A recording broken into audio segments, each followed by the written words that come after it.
Vishamampu?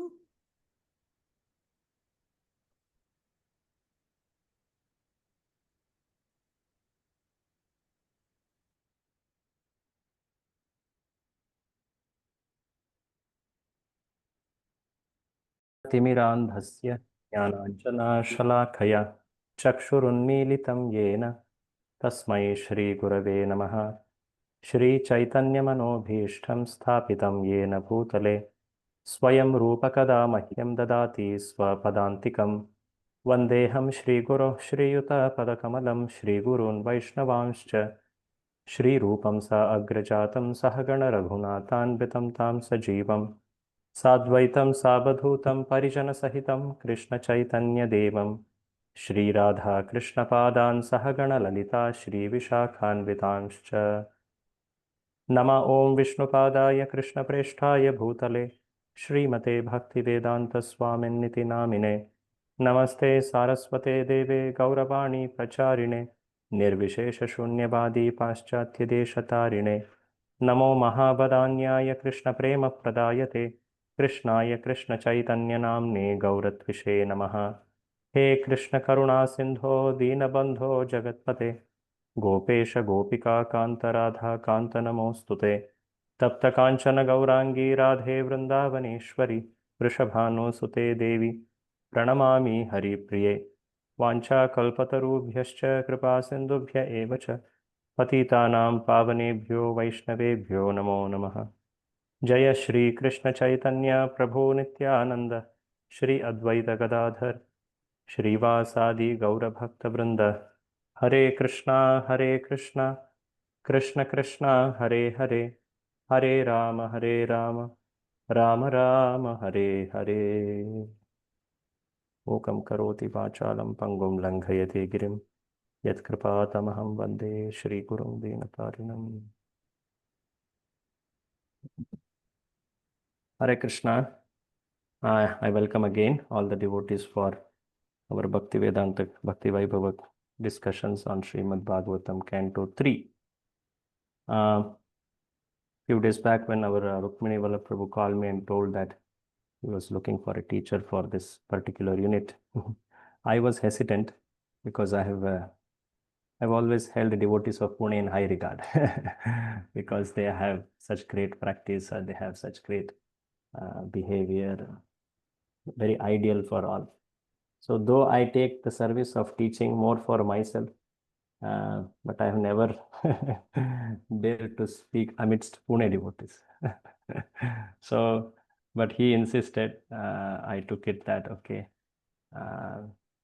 let me do it for purifying myself and hear and take association of all devotees. Often it has become the case for me that I am not able to associate with my devotees at Pune. So I take it as an opportunity to hear each other in this forum. I offer my respects to Srila Prabhupada, who has given this wonderful gift of Srimad Bhagavatam and has given his brilliant purports. I offer my respects to all the previous acharyas who have given this great enlightenment to these words of Srimad Bhagavatam. So let us all begin with respecting our Purva acharyas and embark on this study. So we have, is my audio clear? Hare Krishna. Perfect. Okay. Okay. So we all have been studying this third canto. All of you have heard this and have understood it in many ways. This third canto predominantly discusses the topic of Sarga. The 10 topics descriptions start from 3rd to 12th. So Sarga, primary creation, the creation by the Lord, is the most discussed topic in this third canto. So in this description only, there is this narration of Varahadev's killing of Hiranyaksha. So this comes out of great curiosity of Parikshit to hear and know more about that great heroic exploits of Lord Varahadev. So it began at the chapter number 12. I'm making use of some resources from Vidyapitha, some resources from Banu Maharaj to help appreciate Bhagavatam here. So it began at the chapter number 12 where uh, our Maitreya was describing the primary creation. In that creation, at the end, Swayambhuva Manu and Shatarupa came, Kumaras and many, this creation of Brahma, actually, this is secondary creation. And when Swayambhuva Manu came, when he appeared, what did he do? Actually, before he did something, there was actually a catastrophe. That the earth had sank into, the Bhumandala had sank into the waters. So that's when the appearance of Varaha is mentioned very briefly there, actually, very briefly. And while mentioning the Varaha who appears at multiple times, more than once, the descriptions are clubbed together. At one time, he killed a demon by name Hiranyaksha. That is also mentioned there in 13th chapter. So after this, there is a curiosity to know more about Hiranyaksha. Sorry, to know more about that Hiranyaksha demon. How was it that he attacked Lord when he was trying to lift Mother Earth? So all these descriptions was question was asked by Parikshita by Vidura actually. So in answer to that, there is description of pregnancy of Diti. That's the next chapter actually. Because of Diti, her haste, her obsessive desire to, in a fit of envy towards co-wives, and she wanted children from her husband. So she goes and asks for a union and children from her husband at an improper time. And due to which there was very dense darkness, which fills later, because now that those two children have come into her womb. Now, in knowing who are these two great children, because they become the object of attention here, because Kashyapa tells that they will cause such great havoc. In this chapter, he will mention that they will cause such great havoc, and they will be killed by the Supreme Lord. So, to understand about their history, the 15th chapter describes how they were cursed by the Kumaras. Is it not? The doorkeepers, Jaya and Vijaya, are cursed by Kumaras. So that theme starts from 15 and it goes to 16 also, which was the chapter before what we are studying now. So 15 is description of kingdom of God. At the end of that description, you will see Jaya Vijaya stopping these children, 4 children of the first born jivas from Brahmaji. And that becomes the subject of chapter number 16, in which Jaya Vijaya are cursed by the 4 Kumaras. So that whole very interesting episode of Lord Vishnu coming and speaking in great praise of Brahmanas externally, but taking the side of his doorkeepers in a very confidential meaning. So that was described in chapter number 16. So the chapter 17 follows that description. You can see that the chapter number, yeah, this was 16. Yeah. So the chapter 17 is now after knowing that, okay, this was the backstory of these 2 people whose appearance is going to happen from Diti. So that will be described from chapter 17. So chapter 17 begins there, wherein those 2 children are going to appear. So let us go to those particular shlokas.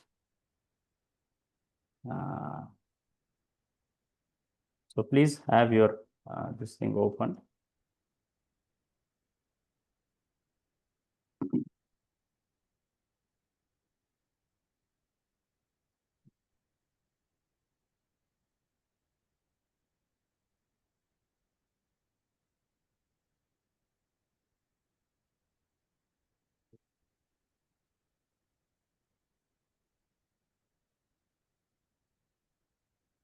Prabhu, is the shloka on screen?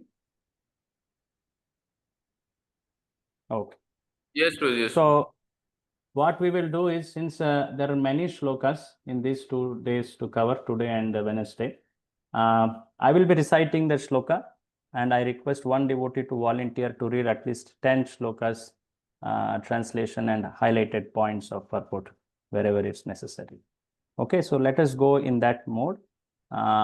Who would like to read now? I'll recite the shloka together for, then later the translations can be read. So please have the mic in place, those who are at the temple. Okay. Maitreya uvacha nishamyatmabhuvagitam karanam shankayojhita tatah sarve nyavartanta tridivaya divaukasa. Yes, please. Translation. Sri Maitreya said, the demigods, the inhabitants of the higher planets, were freed from all fear upon hearing the cause of the darkness explained by Brahma, who was born from Vishnu. They all returned to their respective planets. So the shloka says, Nishamya, on hearing, Atma Bhuva. Atma Bhuva means one who is born by oneself. In the sense, Brahma is born by Father alone, that is Lord. So he is called Atma Bhuva or Swayam Bhuva. So what Swayam Bhuva told Geetam, which relieved their Shanka, which relieved their doubt. Here, Shanka or doubt was pertaining to the that very dark situation. Actually, Devatas were in so much fear. That's when Brahma explains them that this fear, darkness is because of these two people. But even though they are very, very, very horrific, but nonetheless, it will be Lord who will save us from these people. Lord will personally descend, and he will put an end to this two people. So we need not fear. So that Shanka, that Samshaya about the fear was driven away when Brahma spoke about the backstory of Hiranyaksha and Hiranyakashipu. So on hearing this Devatas, Divaukasa, they went back to their heaven, to their place. So Prabhupada tells in the purport interesting point about the fear. So Prabhu, can you read this highlighted part? I'm just putting it in this. Can you read? Read this. The demigods. Hare Krishna. The demigods, who are denizens of the higher planets, are also very much afraid of incidents such as the universe becoming dark, and so they consulted Brahma. This indicates that the quality of fear exists for every living entity in the material world. The four principal activities of material existence are eating, sleeping, fearing, and mating. The fear element exists also in the demigods. On every planet, even in the higher planetary systems, including the moon and the sun, as well as on this earth, the same principles of animal life exist. Otherwise, why are the demigods also afraid of the darkness? The difference between the demigods and ordinary human beings is that the demigods approach authority, whereas the inhabitants of this earth defy authority. This one statement again you can read. If people would only approach the authority, then every adverse condition in this universe could be rectified. could be rectified. Thank you. So we all have heard these four common activities which are present in every part of this universe: eating, sleeping, fearing, and mating. And among this, fear is something which is there in the consciousness of a conditioned soul always. Always there is fear. Prabhupada writes in the purports to second canto, wherein the fear is so all-consuming. It is because of this fear only that people work so hard. They try to save, they try to have some arrangements, expecting that there could be some fearsome situation in future. So the fear element exists in Devatas. So surely they don't have fear of old age. They don't have fear of some disease, but death is something which can very much makes them fearful. So even there, the fear is so much gripping people. That is explained by Prabhupada. And how could that fear be driven away? It could be driven away when a person approaches the right person and takes help. In Bhagavatam also, this is explained in the 11th canto, where it is told about Bhaya. There is one very famous shloka which describes the cause of Bhaya. Bhayam dvitiya abhiniveshatah syat. Ishad upetasya.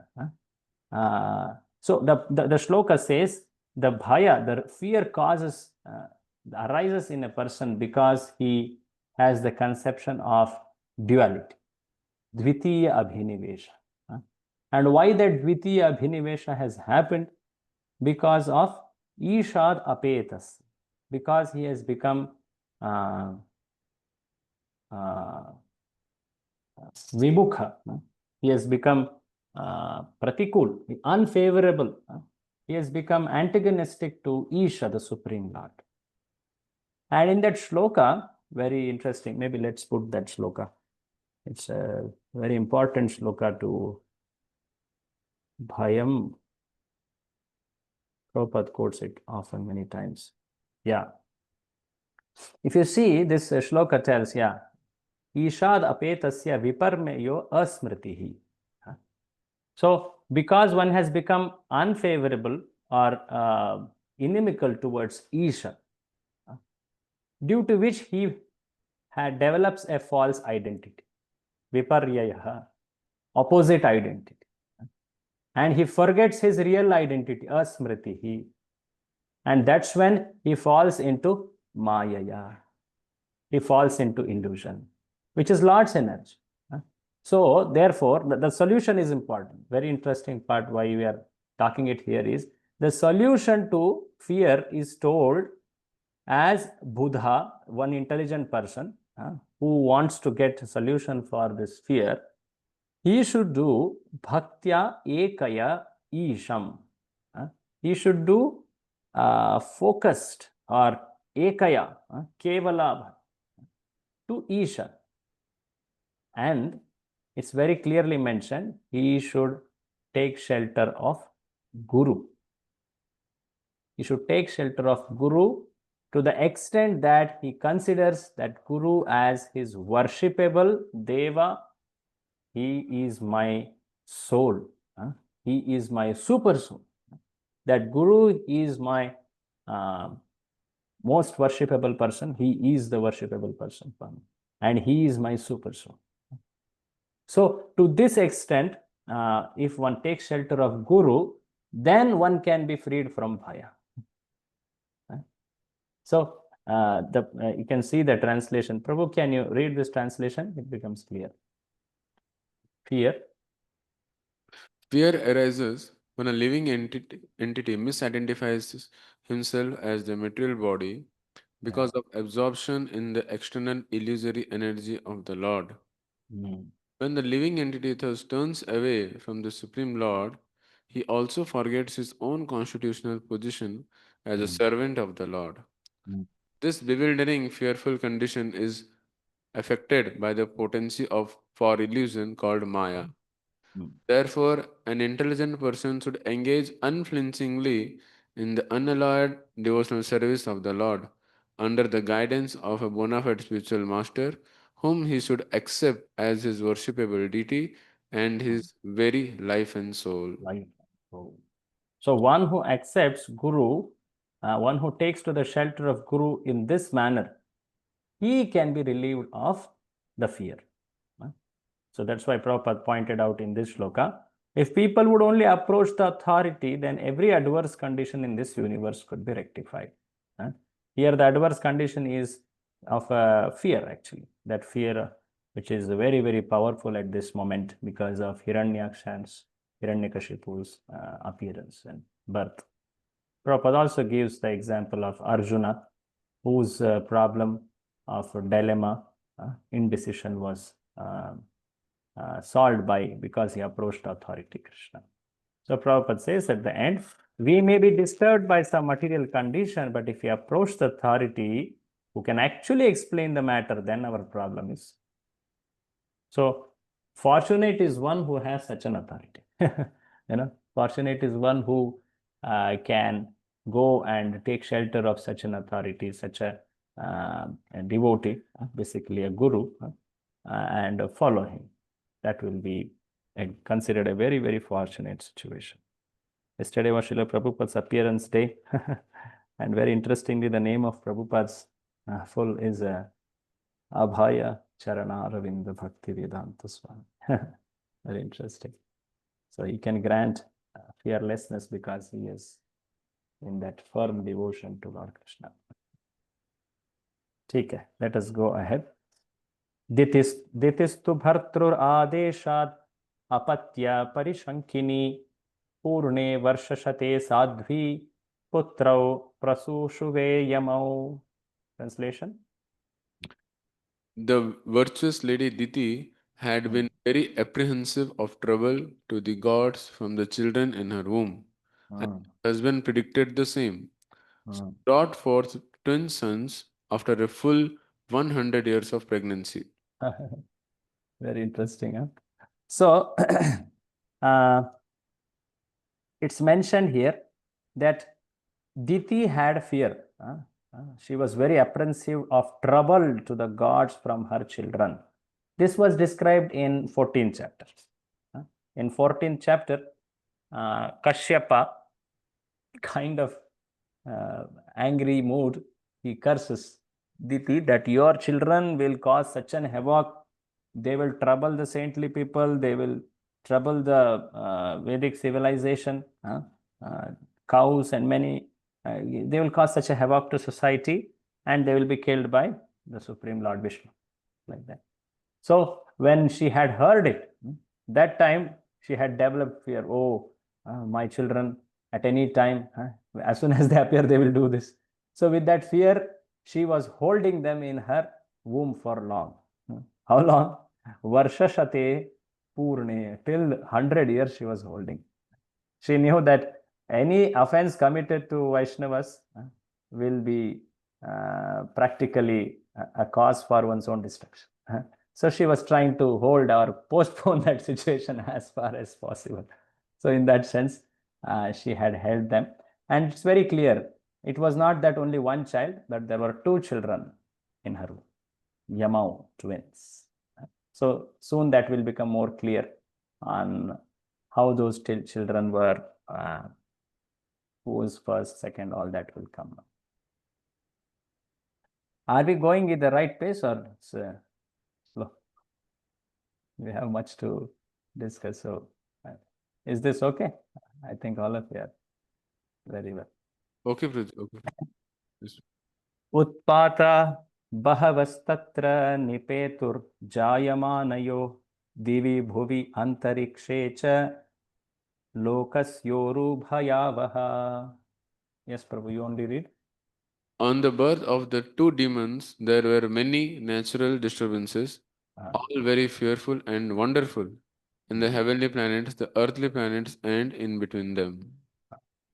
So, in Divi, that is heavens, Bhuvi, that is earth, Antariksha, the place between. Everywhere there was natural disturbances. And that will be the whole description for many shlokas now. Up till 14th shloka, there will be that description of what all disturbances or omens, apashakun, whatever you call. So that will be described here. So Prabhupada says in these purports that when something very demoniac is going to happen because of some people or situation, then the nature responds like this, in very, very, very clear way, pointing out. And those who are wise, they take note from these symptoms. When Lord Krishna disappeared, or when There are many occasions in first canto, especially how when Lord was disappearing, what were the symptoms which were seen by Bhima and Yudhishthira, and they guessed what could be the reason. So they are signs, clear signs of what is going to happen. Sahachala bhuvashchelur sarva prajajvalu solkashchashanayah petu ketavascharti hetava. Yes. There were earthquakes along the mountains on the earth, and it appeared that there was fire everywhere. Many auspicious planets, like Saturn, appeared along with comets, meteors, and thunderbolts. There was Ulkapat. There was Dhumaketus, which are considered very inauspicious, and they all are causes of future inauspicious. Arti hetavaha, something that never moves started moving or shaking, like mountains and the earth itself. Achala bhuva chelu, and everywhere there were clear indications that some very fearsome, very fierce people are going to appear. Vavau vayu sudhusparsha futkaran irayan muhu unmulayan nagapatin vatya niko rajadhvaja. Yes. There blew winds which were most uninviting to the touching, hissing again and again and uprooting gigantic trees. They had storms for their armies and clouds of dust for their ensigns. So Prabhupada says in the purport below that there are places where even today such things are seen. Maybe you can read this. Read this, Prabhu. There are many countries. There are many countries on the globe, even at the present moment, where all these disturbances are current. It's true all over the world.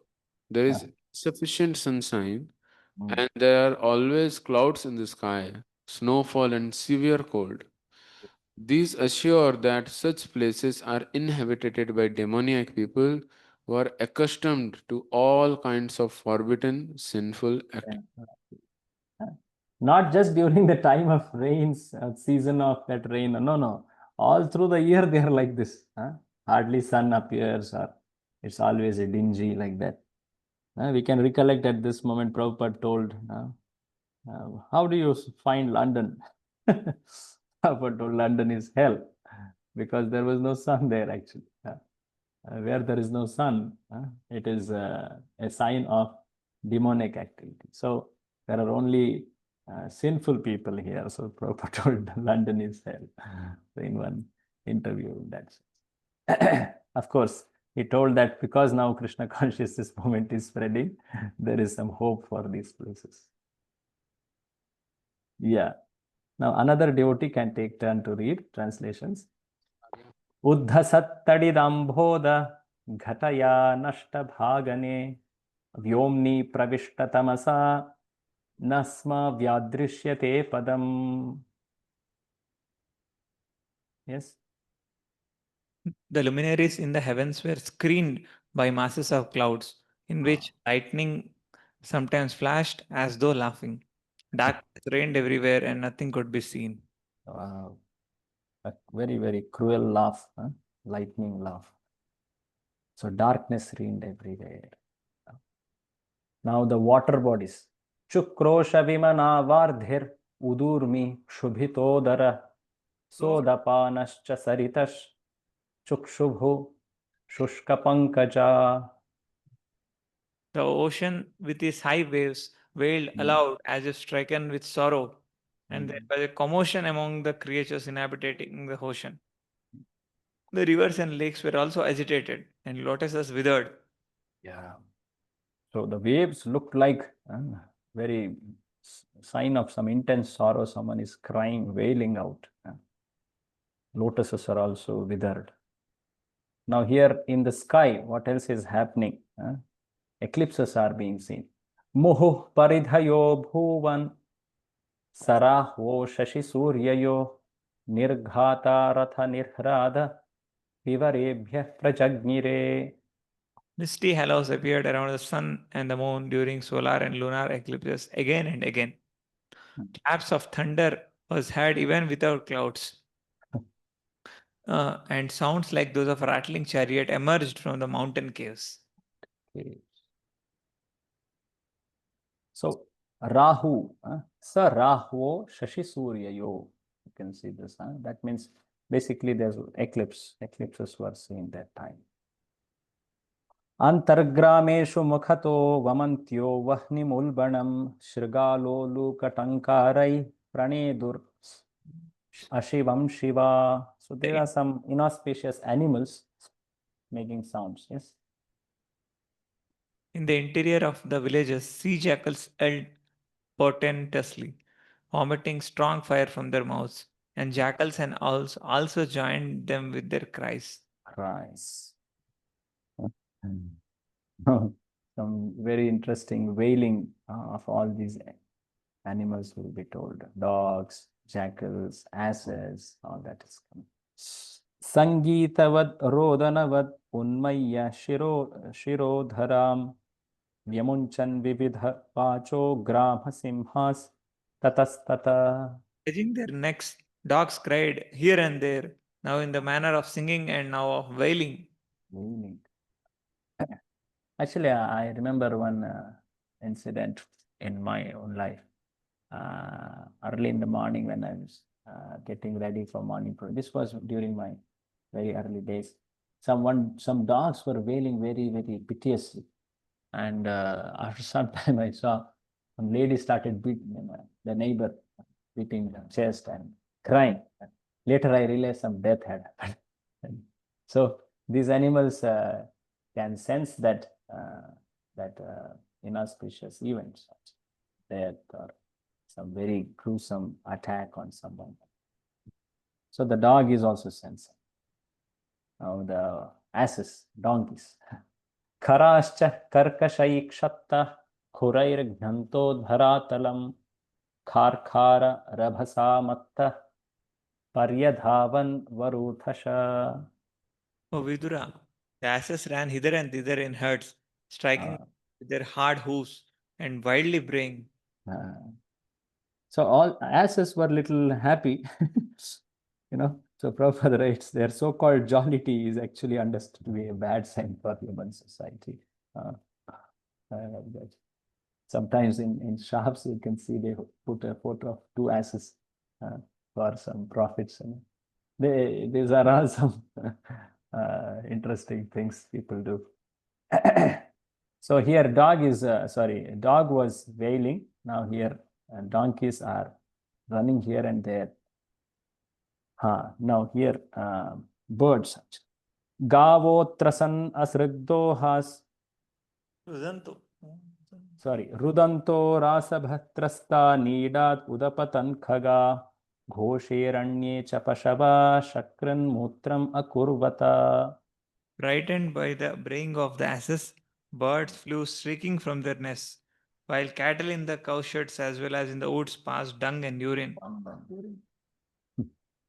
Gavotrasan asrigdohasto yadha puya varshina Vyarudan devalingani drumah peturvina nilam. Cows terrified yielded blood in place of milk. Clouds pus. The images of the gods in the temple shed tears and fell down without a blast of wind. Grahan punyataman anye bhaganamschapi deepita aticherur vakragatya yuyudhuscha parasparam. The planets. Yes. Ominous planets such as Mars and Saturn shone brighter, surpassed auspicious ones such as Mercury, Jupiter, and Venus, as well as a number of lunar mansions. Taking seemingly retrograde courses, the planets came in conflict with one another. So Mangal and Shani, people are very, very fearful of them. So they shone brighter. It seems that they had a high time at that time. And they had also retrograde motion. Kragati, that's the word used in the shloka. So seeing all this, practically everyone in the universe were afraid, except one set of people that is described here, because they were the cause of that fear.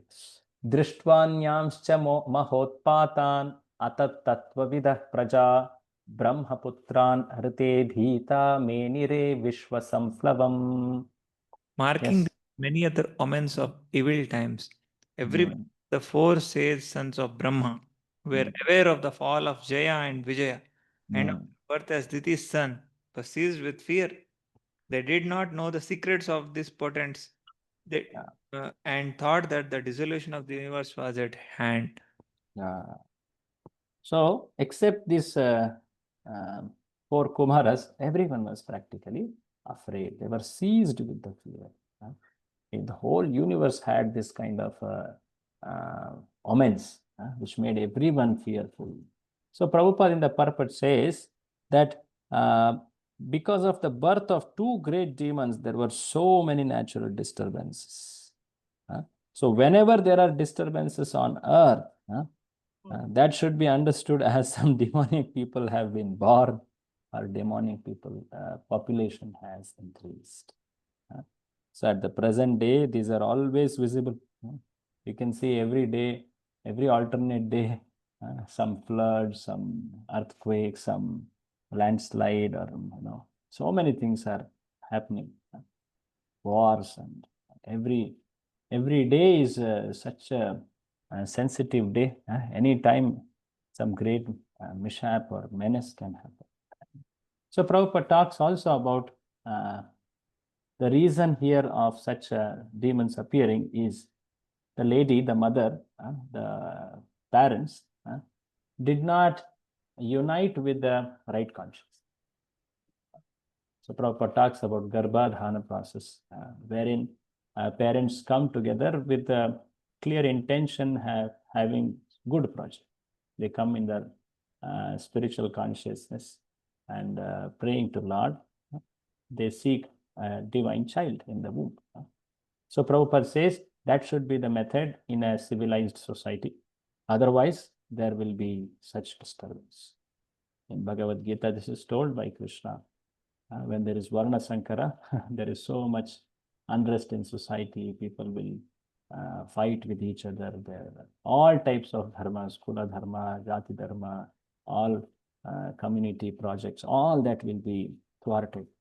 So, for the betterment of future, the parents should follow this samskara. So Prabhupada stresses on that. Just a small question in this regards. Can I ask? Yes. Actually, we hear regarding this also that even Priyavet Maharaj time also he was little. It is said that he became little lusty, and that's why that Agridra was born. And same way here also. Sometimes it is said like that. Correct. But also we see, like in the case of we just read also this Kardama Muni section also. There in the dealing with Devahuti, Mother Devahuti, means of course they are devotees, but means that activity is in itself like that key that one have that enjoying mentality. Means that's why we see Kardamuni have divided himself in 9 parts and all those things also. But still, Supreme Lord was born and many good daughters were born and everything. So means I just wanted to understand this. I don't know, just for information's sake, that if somebody is bona fide grihasthas are doing this, then is that the consciousness has to be completely spiritual, ekdam Krishna conscious the way it is, or enjoying mentality will come and that's okay how it is? Okay. In my limited understanding, what I have heard and understood the subject is that the very act of enjoyment, which is actually a way which Brahma has made for progeny, for procreation, is very much rooted in bodily consciousness. So surely it is an act which very much makes one identify with body. There is no doubt about it. That's why it is told that it is something which binds one to the highest, to the strongest way, to this world. At the same time, because one is living in this world, he has to progressively raise his consciousness through these activities when one is living. This civilization based on Vedas, Vedic civilization, gives these ways. So the Garbhadana Samskara is basically giving the right imprints on the child's consciousness, which a child will be very much favored in his future decisions of life. But that itself cannot guarantee a child to be, surely a devotee or not. So the parents, they try and they seek that kind of a child. So now here the cases which you told, wherein the Lord appearing through Kardama and Devahuti, that was Lord's special way. Lord can appear even in this manner. Especially this Kapila section, it is told there actually how he entered Kardama and later took shelter in the womb of Devahuti, and he appeared. But nonetheless, his appearance should be seen as divine, as transcendental. There it is very clearly told. So the effort by parent is to give good samskaras, which will favor the child for better decision making. But that effort in itself will not make someone a devotee or not. So the Prabhupada, what he made, that samskara is a very detailed samskara. There is a lot about it. It is actually coming in the framework of Varnashram. So what Prabhupada gave is, he kind of Krishnized it. He told the devotees to follow the regulative devotional service, sadhana bhakti, and before uniting, have 50 rounds. He tells that in those letters. But that in itself is not a guarantee. That in itself is not a guarantee that child will be a devotee and he will be perfect in his actions and practices like that. So how can it be? Can you just see if the parents are not practicing devotional service properly, and after the child is born, they are not continuing to practice properly, giving the right behavioral example. The child, just because born by some momentary practice of devotional service just before union, cannot be guaranteed to be devotee. It should be a continuous effort, right? It is the bhakti is not a result of some momentary act. It is not karmic. Otherwise, the whole calculation becomes, okay, you did this, you get a bhakti. Bhakti is the result of a little act of some quantized method. No, it cannot. It is actually coming out of consciousness, and that consciousness is because of one's lifestyle, one's cultivation, one's aspiration. And at the end, it is again the desire of Krishna. Sometimes Krishna can give some child who is not a devotee, and you cannot point out the fault on father or mother. They are perfectly rendering, but still there could be, the examples are there in Bhagavatam. Anga, many like that actually. So we cannot point out that, okay, just because the child is like this, maybe there was something greatly fault at parent side. Surely the effort from parent side should be there, the right culture of in the home, right education, all that care should be done. Above and all this, it is again desire of child. In fact, we see something opposite in case of Hiranyakashipu. He is getting Prahlad. Means he is getting Prahlad. Just by that. So that birth of Prahlad is not to be seen as a result of Garbhada. Yeah, of course, that's what means opposite we are seeing. He is such a we are reading about him. Correct. How bhakti can appear even in the most inauspicious places. Actually, the cause of his bhakti is Narada. Though Purana sometimes claim that, okay, he came in a great remembrance of Narayana, but how Bhagavatam reasons the bhakti in Prahlad?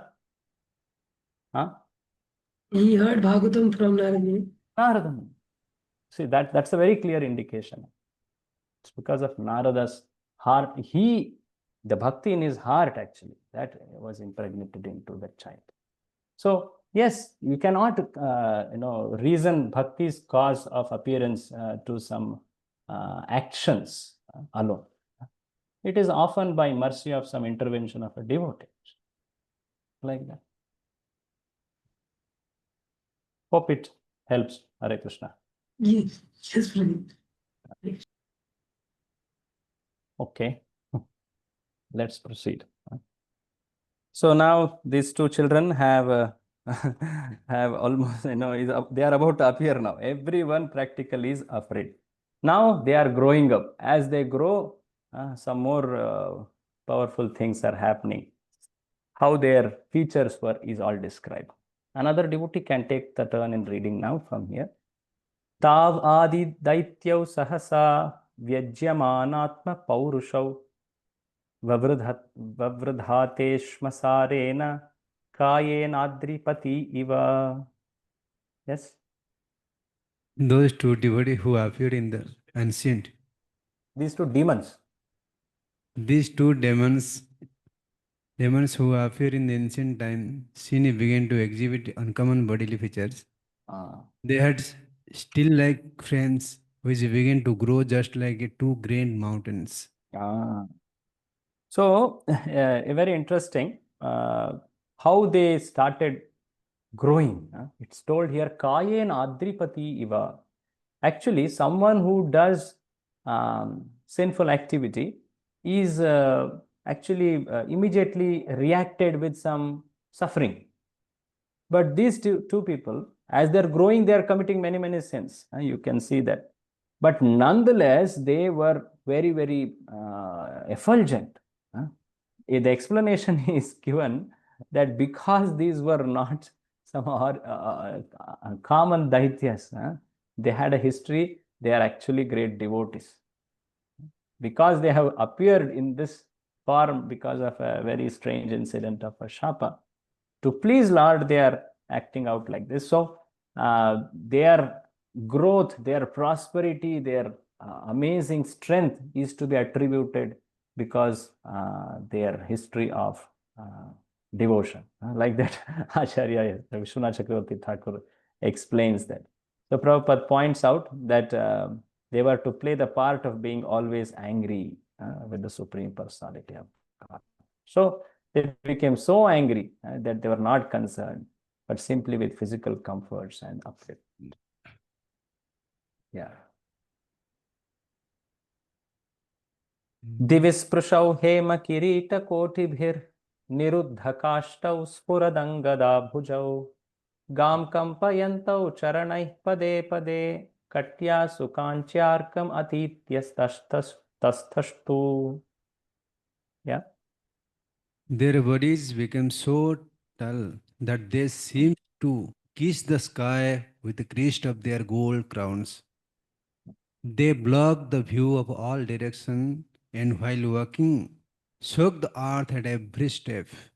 The arms were adorned with the brilliant bracelets and stood as if covering the sun with their waists.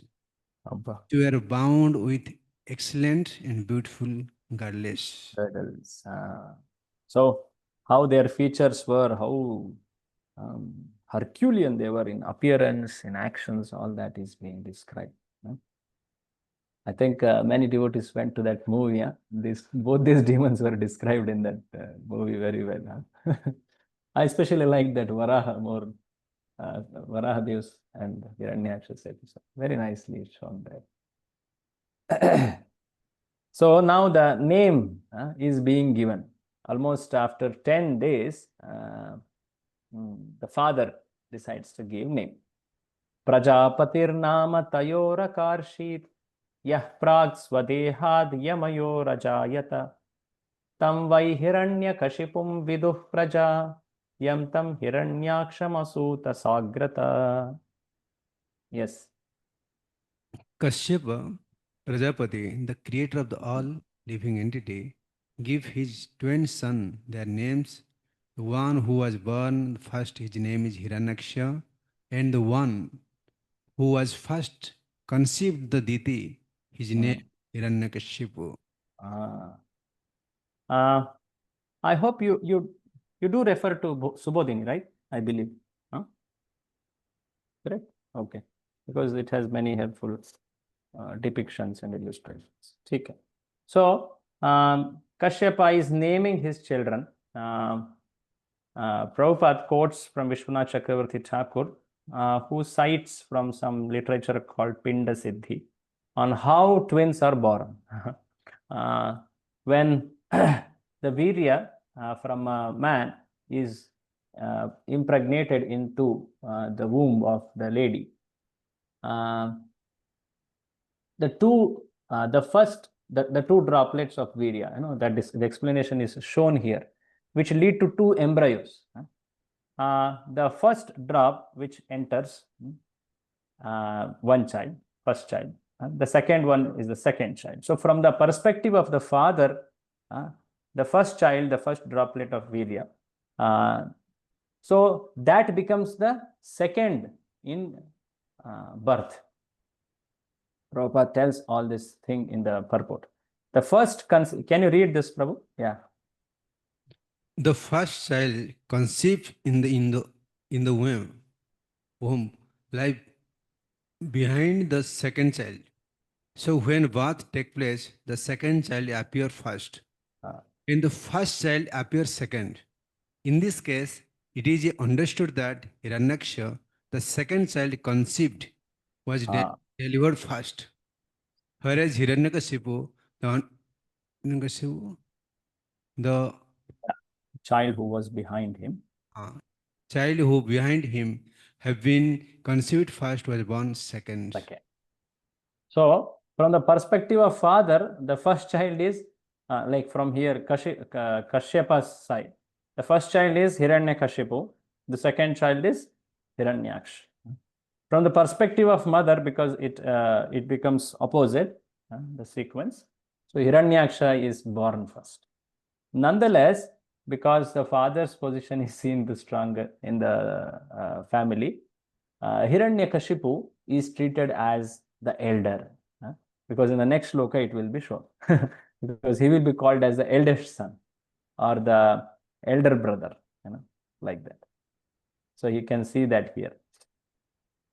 Chakre Hiranyakashipur Dorbhyam Brahmavarena cha Vashe Palam Lokan Strin Akuto Mrutyuruddhataha. Read.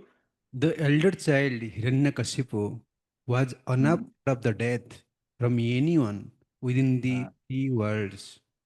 Because he received a benediction from Lord Brahma, he was proud and puffed up due to this benediction and was able to bring all three planet systems under his control.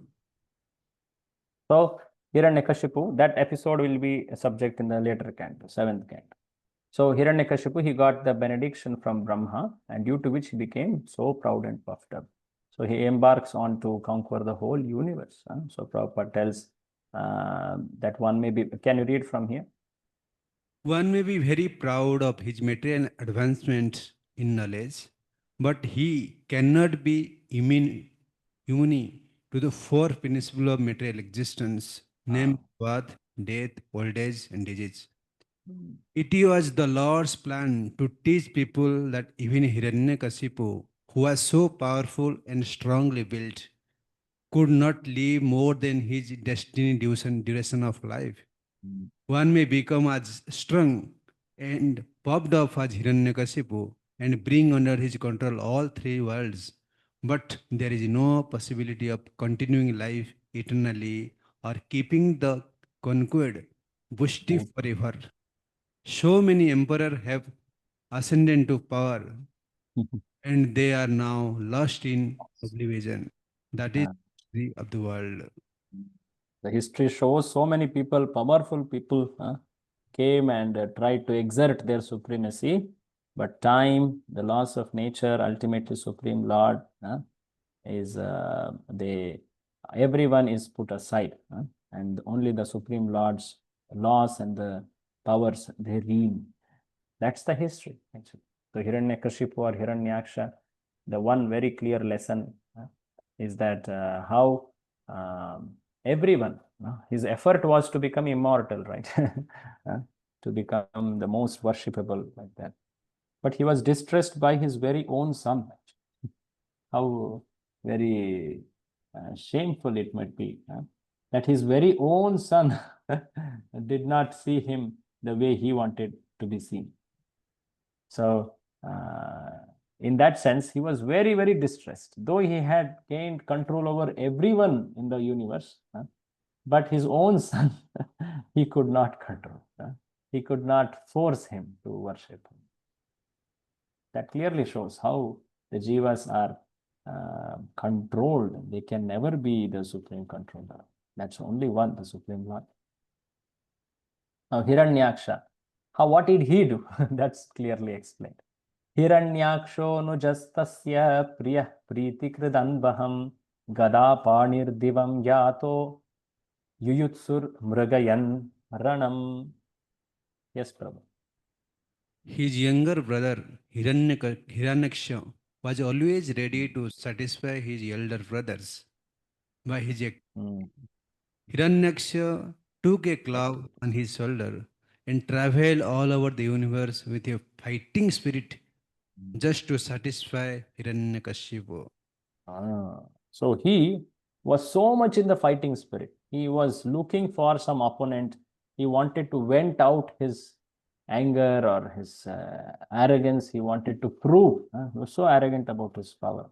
You can see how much he was arrogant, how much he was badly wanting to fight. So that will be the subject from here, actually. So Hiranyaksha, he signifies this arrogance or mother.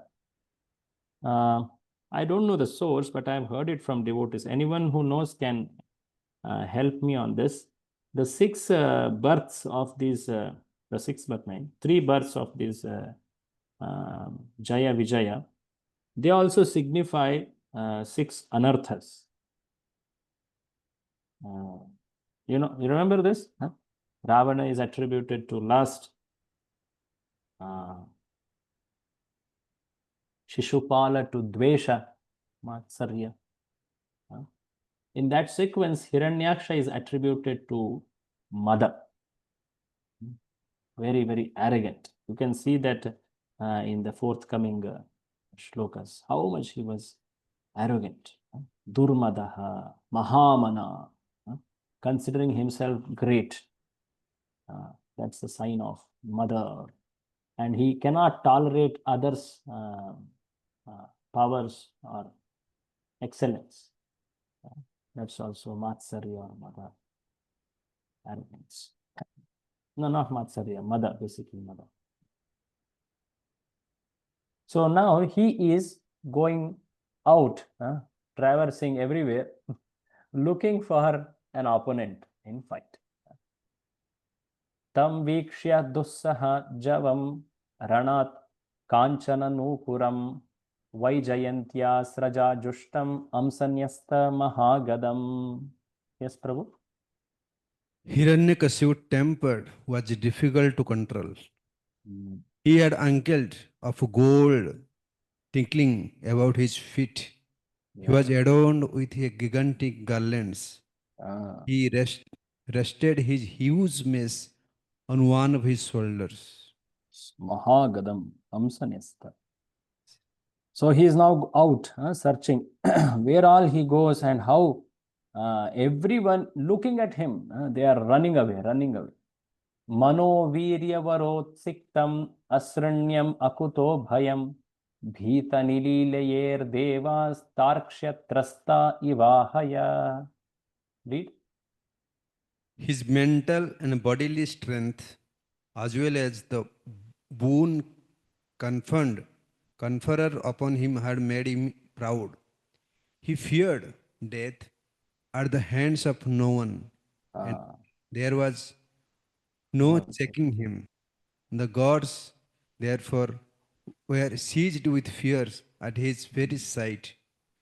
They hid themselves, even as snakes hide themselves for fear of Garud. So the word is used nililyire, means all the devatas, they hid themselves. They just could not see him or confront him. They hid themselves. Just like snakes hide from Garuda, a formidable, very, very powerful Garuda. Practically, no one could combat Hiranyaksha here specifically. They could not stand in front of them. Savaitirohitan drishtva mahasa svena daityarat sendran devaganaan kshiban apashyan vyanadadbhrisham. Indra, yes. Read And this. not finding Indra and other demigods who had previously been intoxicated with power, Ah, chief of Daityas, seeing that they had all vanished before his mighty, roared loudly.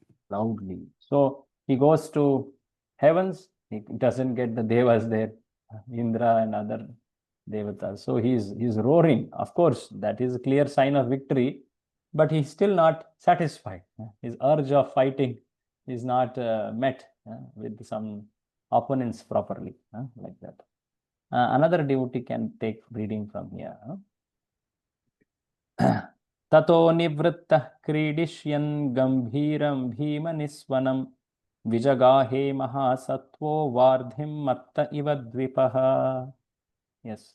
So returning from the heavenly kingdom, the mighty demon, who was like an elephant in wrath, for the sake of sport, divided into the deep ocean, which was dived into the deep ocean, which was roaring terribly.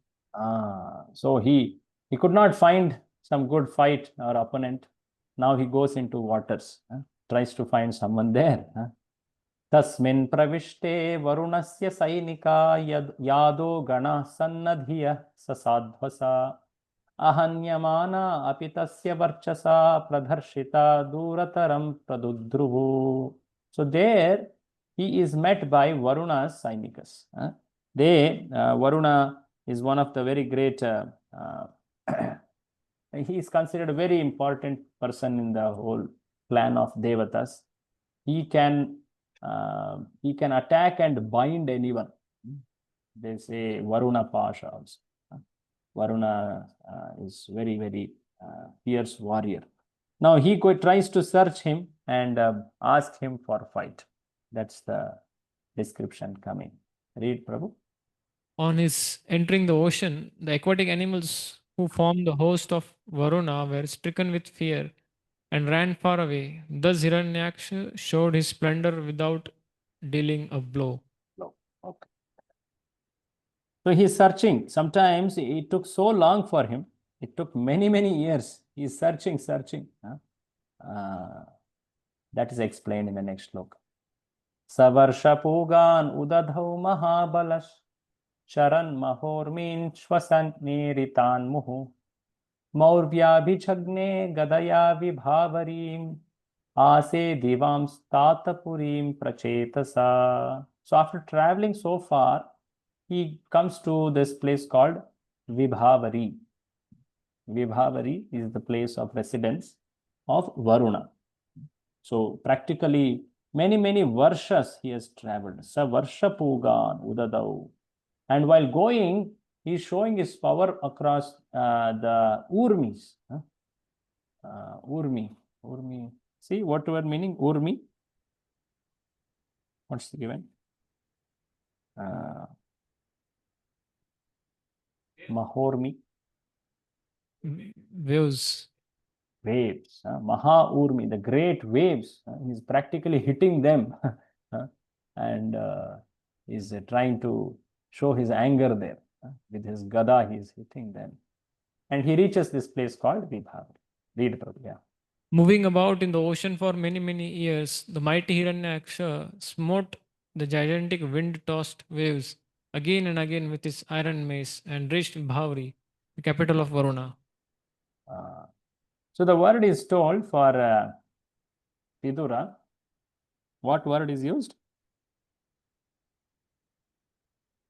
What word is used for Viduran? Varuna? Huh? Prachetasah. Prachetasa. Pracheta means one who has very good consciousness. Pracheta. That word is there, no? Prachina Barhitsat. Sons, they are called Prachetasas. So he was actually a devotee, Varuna. So because, how is it evident? Because in his words and actions, it will become evident. How is he Prachetasah? So Varuna is called here as Prachetasah. Now he goes, and what does he do in front of him, and what does he speak? That is the next description. Tatropalabhya suralokapalakam yado gananam rishabham prachetasam smayan pralabdhum pranipatya nichavat jagadame dehyadhiraja samyugam. So he goes to this place. Hey, you are the one who actually, in fact, protect Asura Lokas. Asura Loka, it's famously understood that anything below earth is all place of demons. So that way, you take care of all these subterranean planets. Asura Loka Palaka you are, and you are the chief of aquatics. Yadaha. Yadaha means aquatics. That's why Krishna is, that one famous shloka is there, no?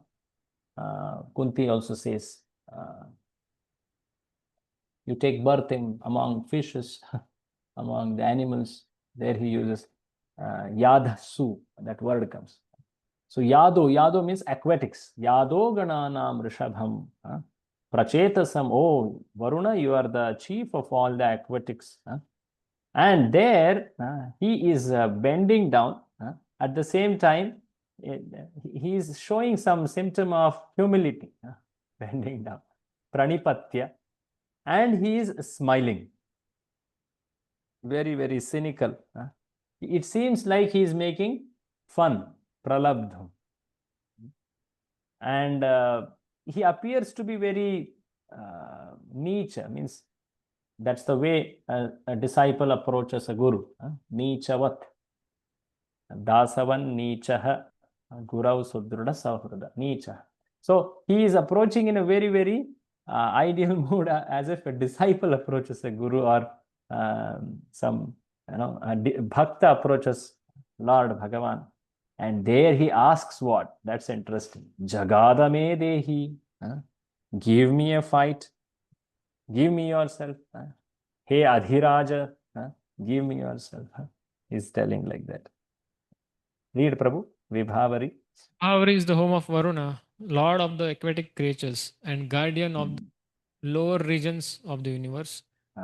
Demons generally reside. There Hiranyaksha fell at Varuna's feet like a low-born man. And to make fun of him, he said with a smile, "Give me battle, O Supreme Lord." Give me battle. Just see how much he is arrogant. Externally, the actions look so humble. But what is he requesting? So this is important for our own self. We may be externally following the actions of humility, submission, but what is in our heart when we approach some respectable personality, some Vaishnava in front, when we offer respects to them? It is very important to have a very favorable heart. Otherwise, it will be a farce. It will not be helpful for one's devotion. In fact, it will breed hypocrisy inside so much. And to uproot it, it will take long, long time. So it is important to have actions and intentions aligned. Here, Hiranyaksha is showing that clear dissonance. So he's approaching, but he's asking, fight with me. I want to defeat you. I want to show how I can even kill you or destroy you, like this. So this is a clear darpa. In Bhagavad Gita, the Asuric qualities are listed in that 16th chapter. Dambo, Darpo, Abhimanascha, Krodha, Parushyam evacha. Krishna tells them while describing the first qualities, he says dambha, darpa, arrogance, which is far more stronger degree. Dambo, darpa. And similarly, when he has to describe about the knowledge symptoms in Bhagavad Gita, he tells the opposite of them again. How does it start? 13th chapter verse. अनामित्वम अमानित्वम अदम्भित्वम, है ना. दोनों वो दम्भ और दर्प के प्रतिकूल है. They are opposites of that. Amanitvam, adambhitvam. And while describing demon, it has damba and darpa. Clear that first, this is one very clear indicator of one's nature, divine or demoniac. So he has come. Okay, we have another 3 verses that completes this chapter, and then we'll take a break. Is that okay? Okay, Guruji. Yeah. Yes. Yeah. Tvam lokapalodhipatirbrihachrava viryapaho durmadaviramaninam vijitya loke khila daitya danavan yadrajasuyena purajayat prabho. Read, Prabhu. You are the guardian of an entire sphere and a ruler of wide fame.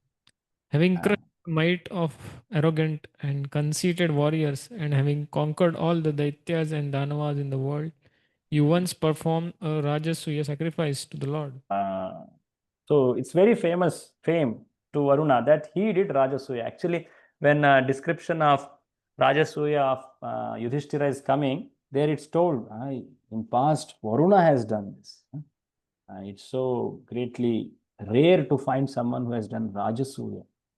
So you have done Rajasuya earlier. The mood here when he is telling is that time I was not there. Rajasuya means what practically everyone in that universe has to accept your superiority. But that time I was not there. You did Rajasuya that time, but now is the real challenge. Now you fight with me and show your superiority. That time you somehow could not get a right opponent who could fight with you. So it is spoken with that mood. Earlier you had no opponent and you could do Rajasuya, but now I am standing here. Fight with me. Sa eva mutsikta madena vidvisha dridham pralabdho bhagavan apampati rosham samutham shamayan swayadhiya vyavochad angopashamam gatavayam. This shloka is interesting. This shows why Varuna is called Prachetasa. Very nice. Read this. Thus, mocked by an enemy whose vanity knew no bounds, the worshipable Lord of the waters vexed, angry. But by dint of his reason, he managed to curb the anger that had sprung up in him. And he replied, "O dear one, we have now desisted from warfare, having grown too old for combat." So, as soon as he heard, in him arose Rosha, which was right, because this person is saying so great arrogance. So, hearing him, the Apampati, that is the Lord of waters, Varuna, he was about to fight with him. Samutham Rosham, there arose the great anger within Varuna. But he could shamayan, he could control, he could curb it because of his swayadhya, because of his intelligence. Now here the description also is told that he knew that this demon will be put to dust by my Lord. So knowing that, he did not wanted to embark on it. And he told, hey, Anga, you will be you will be meeting the right match when you meet Lord Vishnu. He tells that later. Right now, I have become old. Upashamam gatavayam. You may wonder, how is it saying this? Devas don't age, right? Devatas don't grow old. But he is telling, I have become old now. And I can't be a match for you now. I have desisted from warfare. Basically, he is trying to say that I won't fight with you. And later he says, who will rightly fight with you? That he will say that. And that fight will be your last fight. Pashyapi nanyam purushat puratanad yah samyuge tvam ranamarga kovidam आराधयिष्यत्यसुरर्षभ भेहितं मनस्विनोयं grunate bhavadrisha. He tells about that Puratana Purusha, Parama Purusha, that Supreme Lord Vishnu. Yes, read. You are so skilled in war that I do not see anyone else but the most ancient person, Lord Vishnu, who can give satisfaction in battle to you. O chief of the Asuras, approach him, whom even heroes like you mention with praise. Praise. So one sense, Varuna is like a guru for Hiranyaksha. He's directing Hiranyaksha to Lord Vishnu. Very interesting how devotees act. So he's telling that Lord, he is Puratana Purusha. He is the one who was there when no one was created. Ahameva sameva gre nanyadya. Sadasad. Or aham sarvasya prabhavaha. So Lord has told it. So he is the most ancient, primeval. And he is Ranamarga Kovidam. He is expert in fight.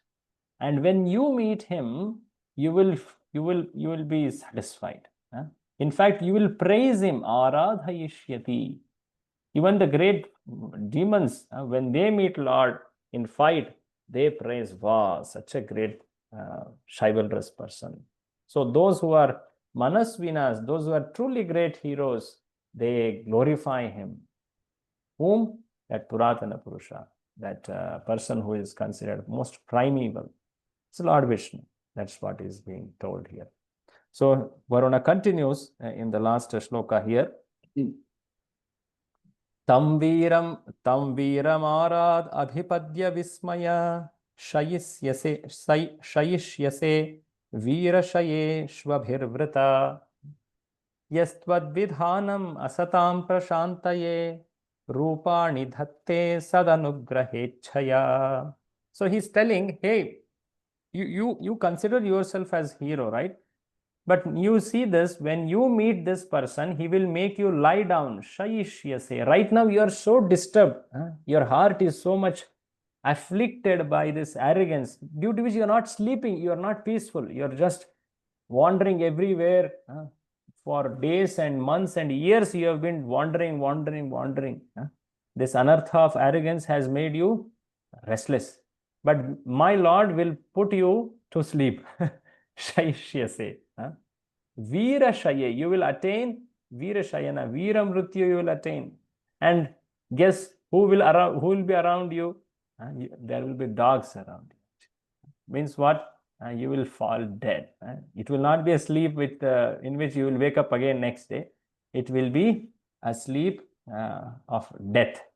You will be dead. You will be killed. That my Lord will do. And my Lord is so expert at killing people like you. He will take very special forms. To kill both of you, he will take two special forms.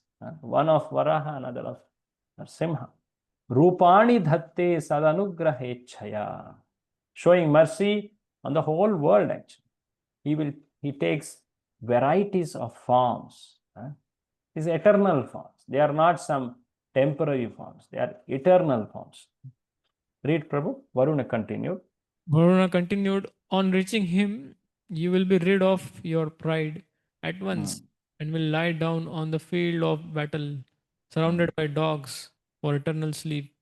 It is in order to exterminate wicked fellows like you and to show his grace to the virtuous that he assumes his various incarnations like Vara.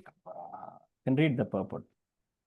Asuras do not know that their bodies consist of the five elements of material nature, and that when they fall, they become objects of pastimes for dogs and vultures.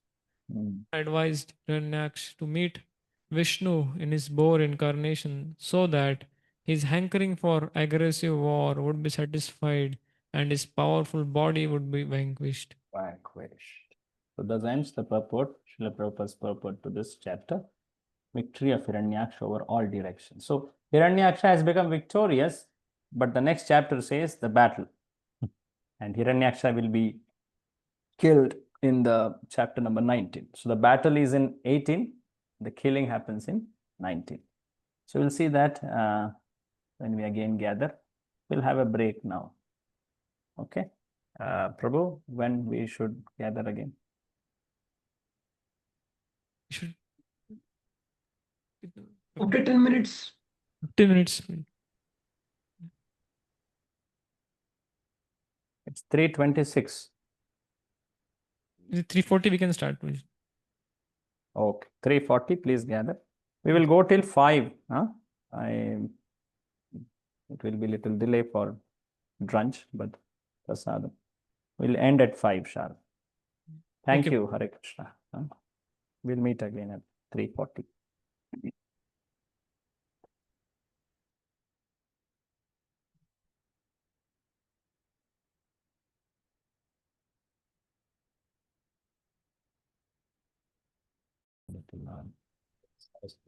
Kauravani Pacharini, Nirvishesha Shwat, Deepaschatya Deshatarini. Hare Krishna. We had just completed the 17th chapter. We'll continue from there. Yeah, so we are beginning 18th.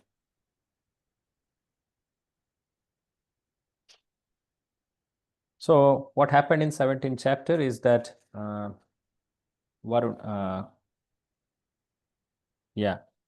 Hiranyaksha, so arrogant, so proud. The birth of those two personalities was described in 17th chapter, and what are all omens, inauspicious signs seen in the nature were seen. And when these two personalities appeared, especially Hiranyaksha, what did he do?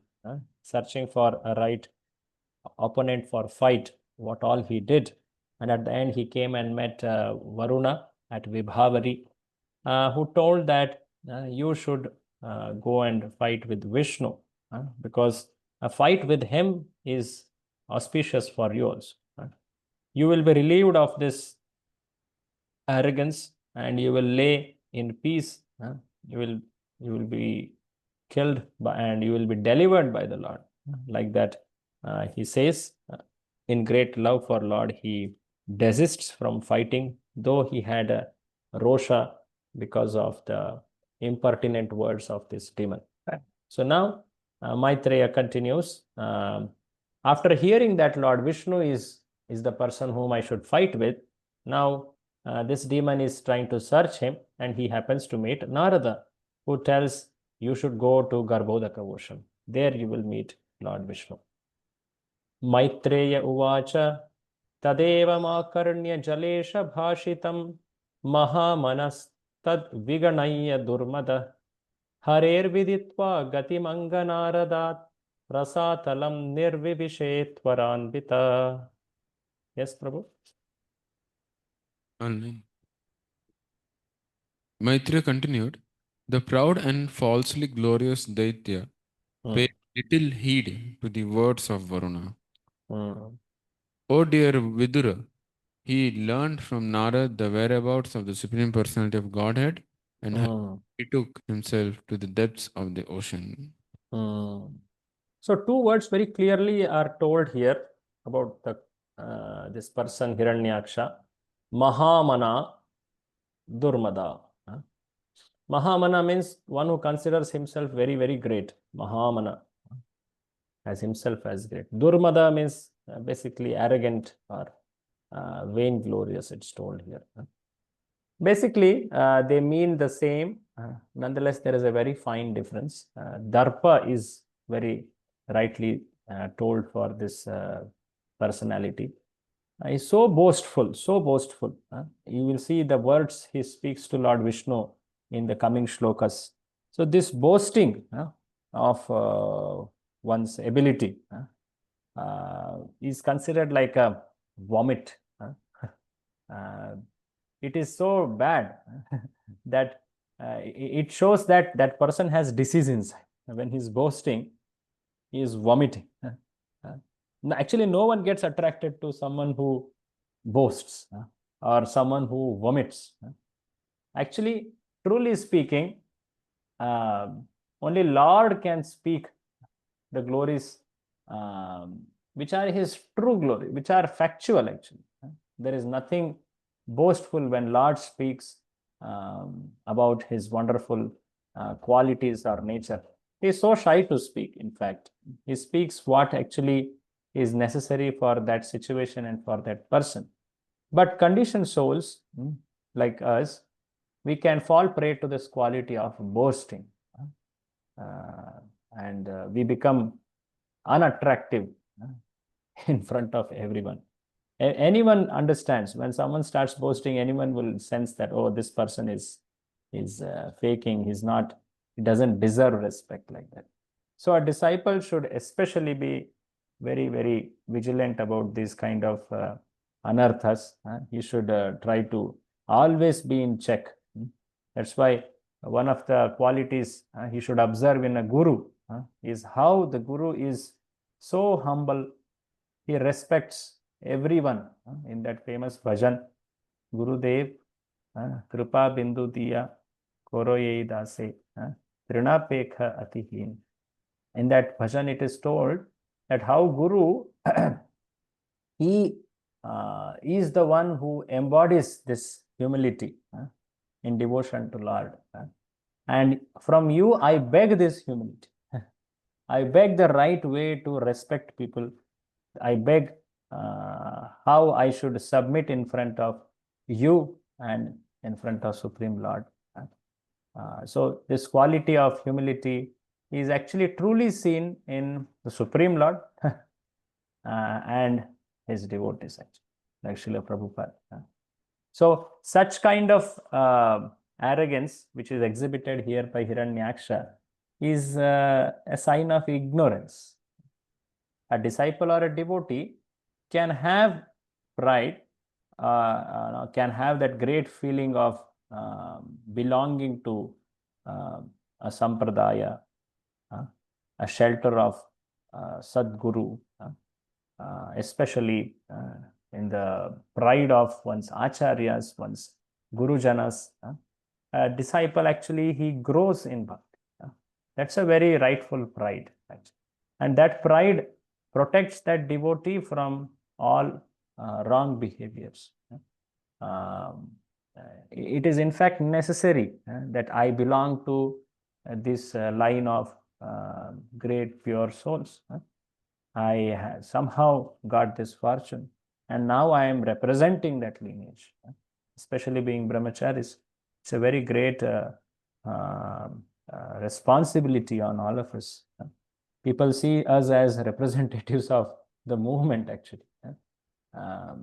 So it is very, very important to truly imbibe that mood, at least in actions, slowly in words, and aspire to reach it in our intentions and in our consciousness, actually. So this mother arrogance and this quality is very, very starkly seen in this Asura Hiranyaksha. So he is searching. He looked at Varuna as so insignificant, Viganaya.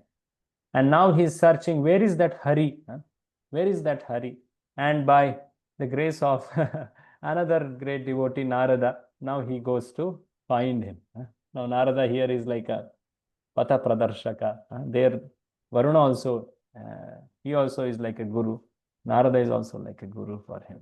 So rushing to that place where he can find that Hari with great eagerness. Tvara, he is entering to Rasatala regions. We read this, no? Translation? Did we read? Yes. Did we read? Okay.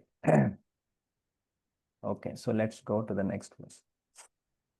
Dadarsh tatrabhichitam dharadharam प्रोन्नीयमानावनीम् अग्रदंष्ट्रया मुष्णन्तमक्ष्णा स्वरुचोरुणश्रिया जहास चाहो वनगोचरो मृगा.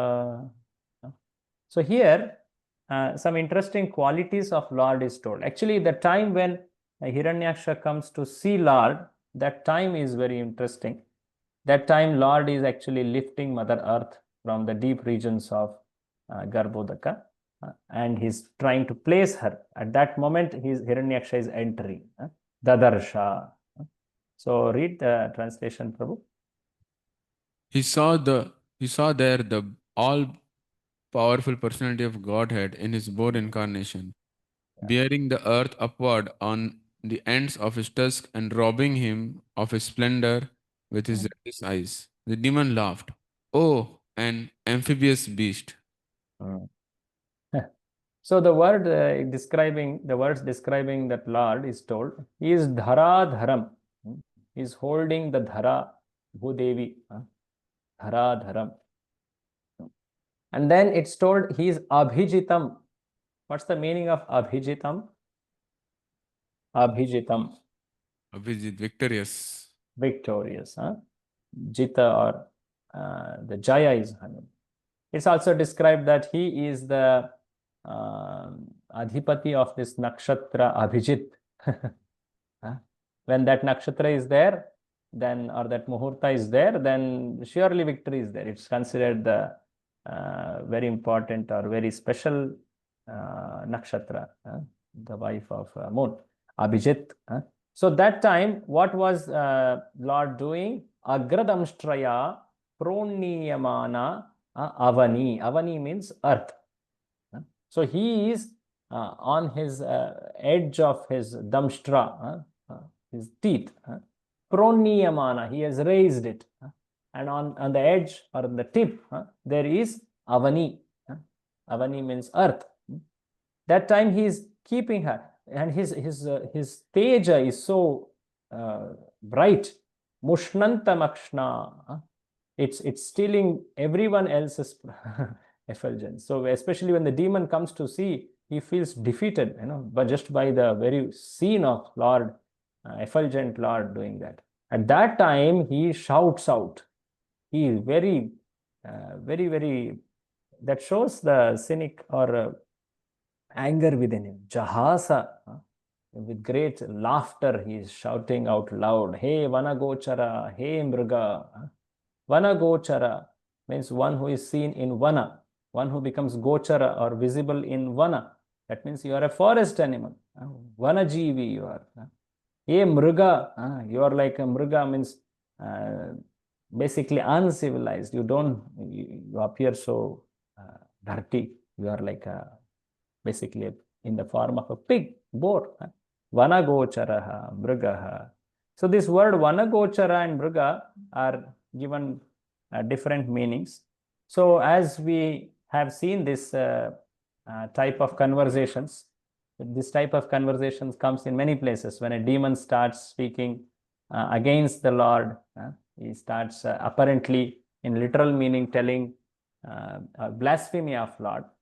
The devotees of Lord, the great acharyas, they give a meaning in the sense of how they are actually praising the Lord. That's also called Saraswati Artha, of how the meaning here is also intending that Hiranyaksha in his original form as Jaya, Vijaya, one of them, he is actually addressing the Lord in devotion. So there are two meanings to this. So those who have this book, Subodhini, can see that the two meanings are described very well there actually. Please have it next to you and we'll keep referring to that.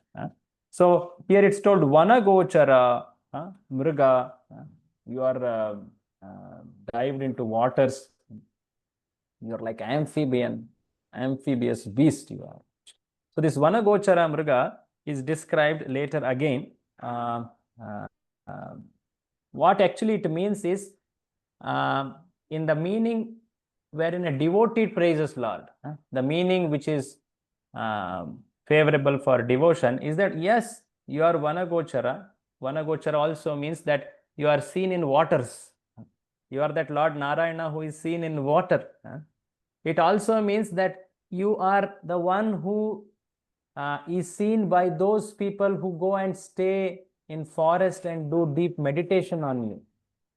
They stay in forest, they go and live in forest seeking you. It can also mean you are the one who is seen in Vrindavan, that the glorious Vana, is it not? So the devotees of Krishna have also explained like this, that it is Krishna himself, Keshava himself, who has come as Shukara Rupa. So you are Vanagochara. Your Mriga, Mrigaha means, Mriga has a meaning of like Mrigyanti. Mrigyanti means to search. Mrigyan, Mrigana means to search. So you are the object of search of great transcendentalists, great rishis. That way you are Mriga. Yes, you are Mriga. So the external literal meaning says that you are so lowly creature, amphibious beast, pig. But the deeper confidential meaning which acharyas have revealed, oh yes, here the doorkeepers appearing as Hiranyaksha here, they are praising the Lord. Oh Lord, you are sought after by those who go to, who abandon everything in society and they are seeking you very, very, like Narada sought, that Narada boy sought you, like Dhruva sought you. You are Gochara to them in those sacred forests. Vana Gocharaha. You are sought by great rishis, you are Mrigaha, like that. So these are very special meanings also told. We read the translation? Yes, Puji. Okay. So Prabhupada tells an interesting thing here. We should read this purport fully. Read it. In the previous chapter, we have discussed the incarnation of the Supreme Personality of Godhead as Varaha, the boar. While Varaha with his tusk engaged in uplifting the submerged earth from the depths of the waters, this great demon Hiranyaksha met him and challenged him, calling him a beast. Demons cannot understand the incarnations of the Lord. They think that his incarnations as a fish or boar or tortoise are big beast only. They misunderstand the body of the Supreme Personality of Godhead, even in his human form, and they deride his descent. In the Chaitanya Sampradaya, there is sometimes a demoniac misconception about the descendant of Nityananda Prabhu. Nityananda Prabhu. Nityananda Prabhu's body is spiritual, but demoniac persons consider the body of the Supreme Personality to be material just like ours. Anati Mam Mudha. Persons who have no intelligence deride the transcendental form of the Lord as material. This is one of the faulty vision which can take a jiva to hell. Arche, Vishnu, Shiladhi, all that. There are many types of faulty intelligences described.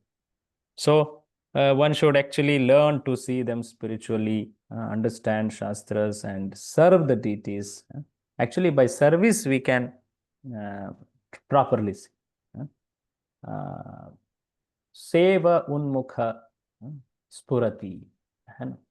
When we become sevonmukh, then the proper revelation or we can see the Lord proper. Of course, that begins with Jihva, Sevon Mukhehi Jihva Adav. That's the shloka it says.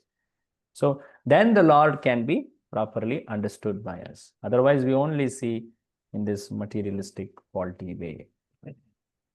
Okay, now this demon is speaking to the Lord, who is placing the Mother Earth at her right position. Ahainam ehyagnya mahim vimunchano rasau kasam vishwasrijeyam arpita naswastyasya nayamamekshata suradhamasadita sukarakrite. Yes? The demons address the Lord, O best of the gods, dressed in the form of a boar. Just hear me. This earth is entrusted to us, the inhabitants of the lower regions, and you cannot take it from my presence and not be hurt by me. So he's telling, aha, hear me. What I'm saying. So what he's saying, you cannot take this. You cannot take this earth because this is mine. This is mine. And He is specially telling Rasaukasam Vishwasrujeyam Arpita. Brahma has given this to us. Vishwasruja. Brahma has given this to us. So Prabhupada comments something interesting from Sridhar Swami, that special meanings are described by Prabhupada in his purport. We'll read this fully. Sridhar Swami. Sridhar Swami, commenting on this verse, states that although the demon wanted to deride the personality of Godhead in the form of a boar, actually he worshipped him in several words. For example, he addressed him as Vanagochara, which means one who is a resident of the forest. But another meaning of Vanagochara is one who lies on the water. Vishnu lies on the water. So the Supreme Personality of Godhead can be properly addressed in this way. The demon also addressed him as Mriga, indicating unintentionally that the Supreme Personality is sought after by great sages, saintly persons and transcendentalists. He also addressed him as Agnya. Sridhar Swami says that Gya means knowledge, and there is no knowledge which is unknown to the Supreme Personality of Godhead. Indirectly, therefore, the demon said that Vishnu knows everything. The demon addressed him as Suradhama. Sura means the demigods, and Adhama means Lord of all there is. He is Lord of all the demigods. Therefore, he is the best of all demigods or God. When the demon used the phrase, in my presence, the implied meaning was, in spite of my presence, you are completely able to take away the earth. Na swasti Yasyasi. Unless you kindly take this earth from our custody, there can be no good fortune for us. So the demon is, the table is given very nice in this book. So please have that in front of you. So what is the literal meaning of demon, which shows his criticism, and what is the praise, which he is doing indirectly? These two meanings are listed very well here. So he continues. So here he said that you actually are taking something which is given to us by Brahma. You cannot go unharmed. And today we will actually kill you. The next shloka says that I will kill you. Abhavaya. Tvamna sapatnair abhavaya kim bhrato yomaya hantya suran parokshajit. Tvam yogamaya balamalpa paurusham samsthapya mudha pramruje suhrutshucha. So he's telling Sapatnair, you are actually, Sapatna means actually enemy.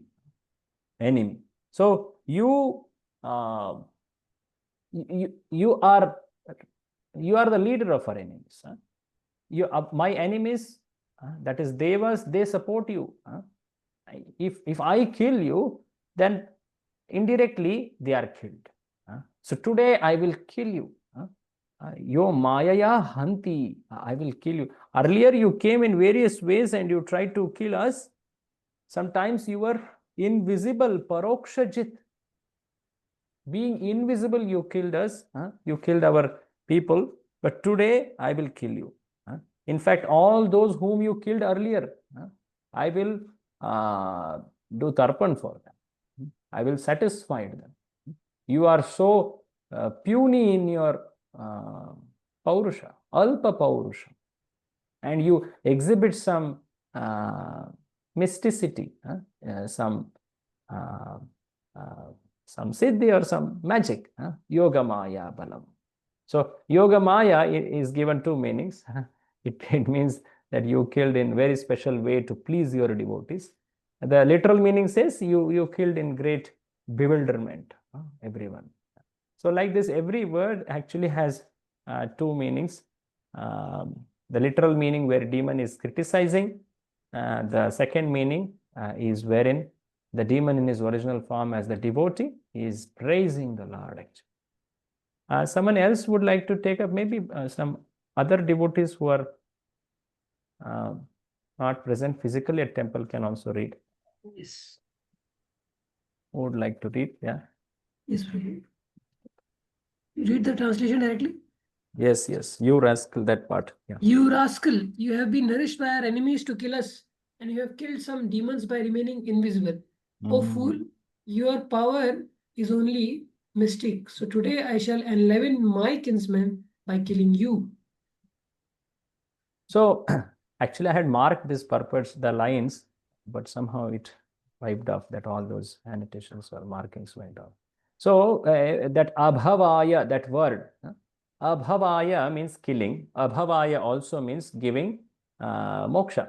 Abhavaya kalpate. Many places it's told. Abhava is also meaning moksha or delivering or liberating a person. So the shloka says abhavaya. Today I will kill you. Actually, you are the one who liberates us. You are the one who gives moksha. And then parokshajit. Parokshajit here is meaning you remain invisible. But Lord, he's telling invisible. Yes, yes, actually, it's very difficult to see you. Only those pure souls get to see you. We can never see you.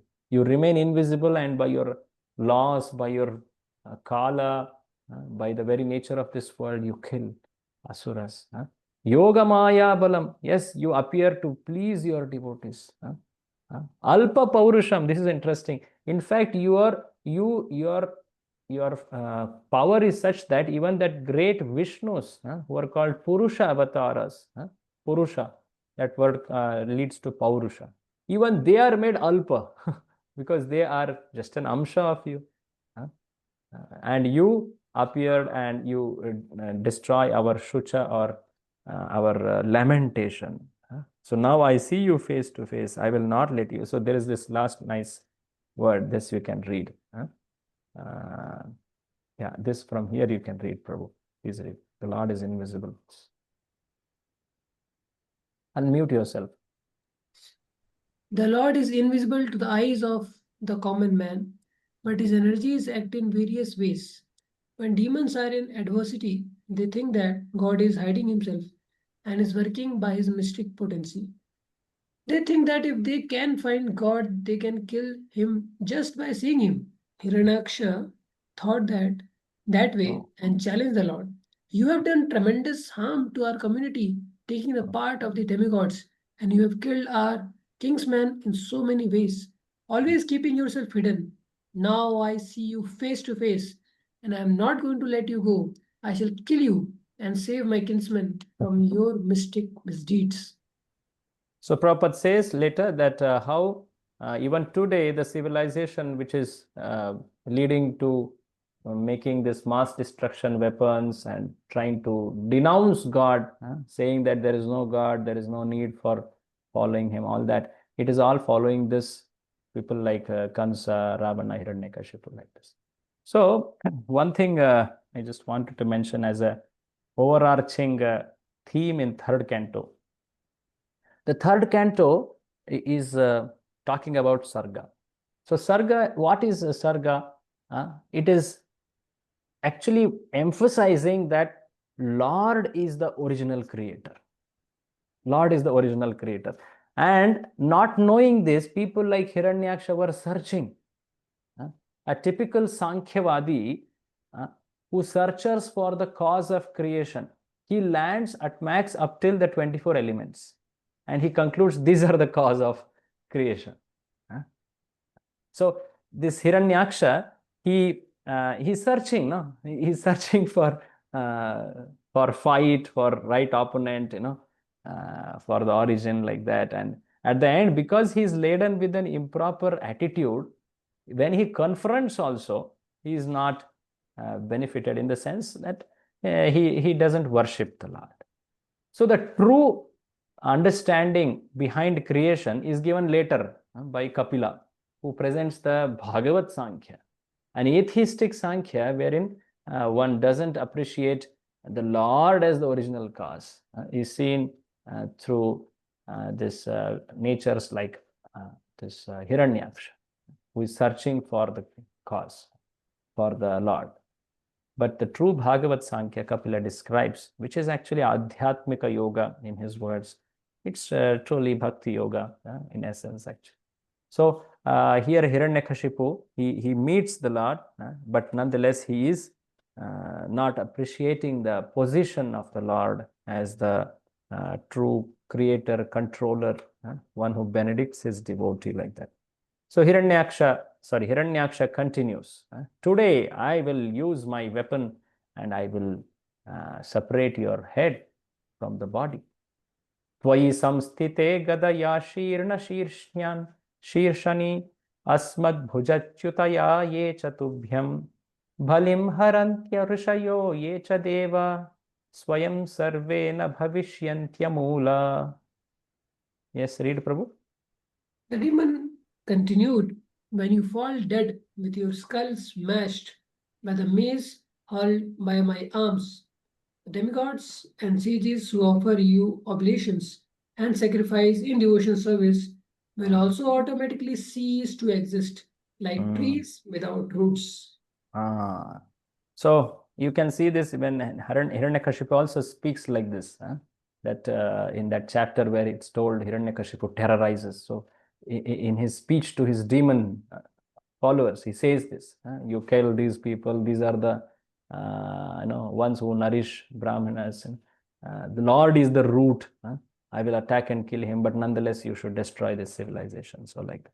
So here Hiranyaksha is telling that when you are killed, everything else, that this devas, this rishis, all this whole culture is destroyed. You are the moola. Like that he is depicting that.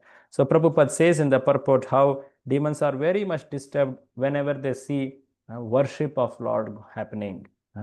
Whenever there is glorification or practice of bhakti, the demons feel very, very insecure. They are very, and you can read this. I had highlighted, but it has gone. Yeah, read this. They are always envious of God and his devotees. Their propaganda, not to worship in the temple or church, but simply to make material advancement for satisfaction of the senses, is always current. The demon Hiranaksha, upon seeing the Lord face to face, wanted to make a permanent solution by killing the personality of Godhead with his powerful mace. The example of an uprooted tree mentioned here by the demon is very significant. Devotees accept that God is the root of everything. Their example is that just as the stomach is the source of energy of all the limbs of the body, God is the original source of all energy manifested in the material and spiritual worlds. Therefore, as supplying food to the stomach is the process to satisfy all the limbs of the body, Krishna consciousness or developing love of Krishna is the sublime method for satisfying the source of all happiness. So that prema, when it awakens, that's the highest kalyana happens to jiva when that Bhagavat prema arises in the heart. Jagat prinanam sarva shubhatvam. All that is described in Bhakti Rasamrita Sindhu like that. It's a source of all happiness. All good qualities arise in a person like that. So the external meaning is that he is going to dislodge or behead Lord. In that word he is speaking. But the internal meaning, the confidential meaning, Prabhupada points, quoting from Sridhara Swami. Read this also. According to Sridhar Swami, this verse means that when the demon would be deprived of his mace by the Supreme Personality of Godhead, not only the neophyte devotees, but also the ancient, sagacious devotees of the Lord would be very much satisfied.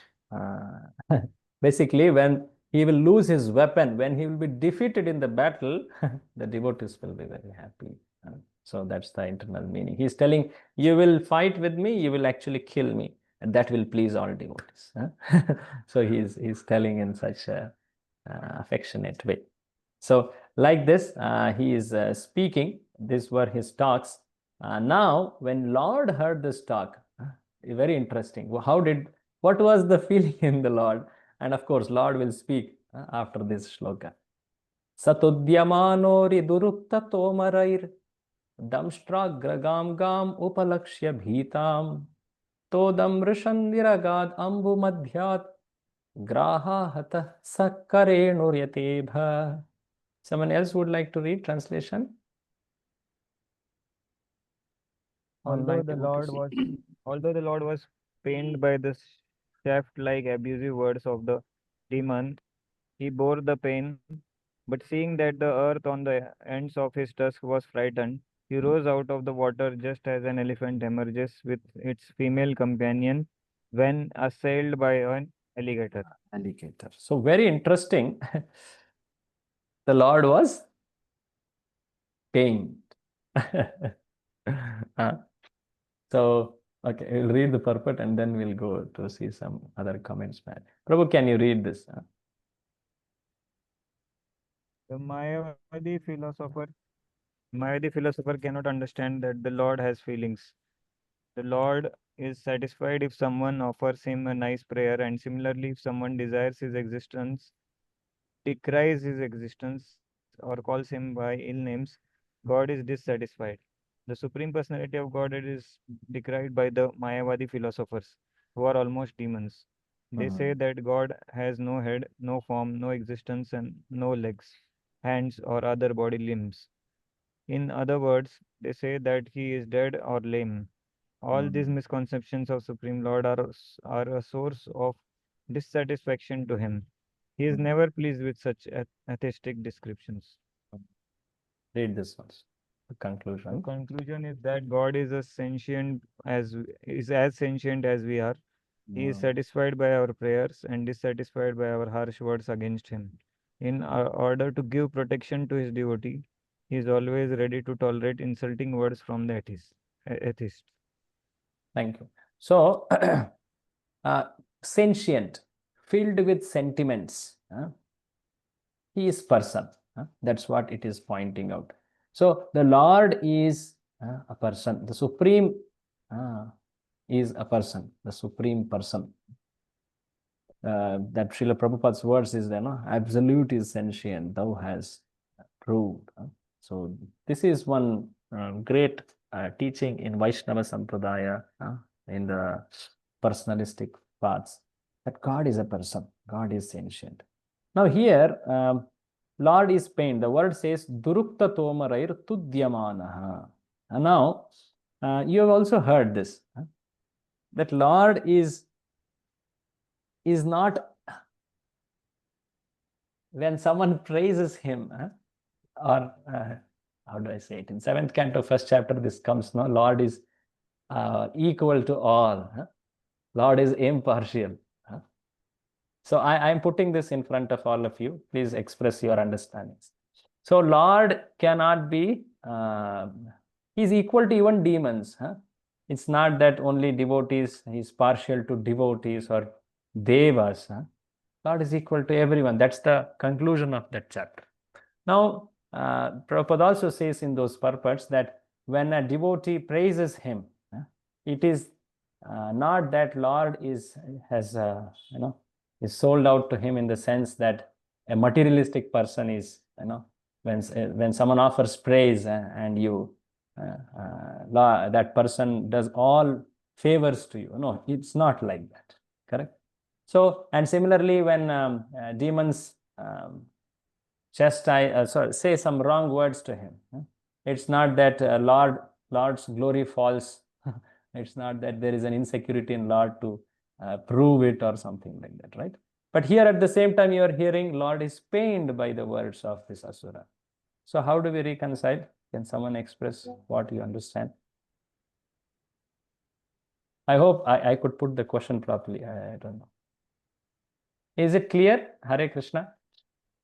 Yes, Can Prabhu, someone clear. tell what you understood by the question? Means what is the question?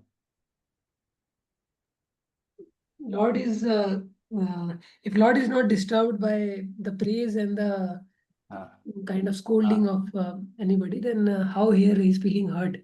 Yes, correct. You told it right. Thank you. Yes, please. Anyone? At least I don't know the answer.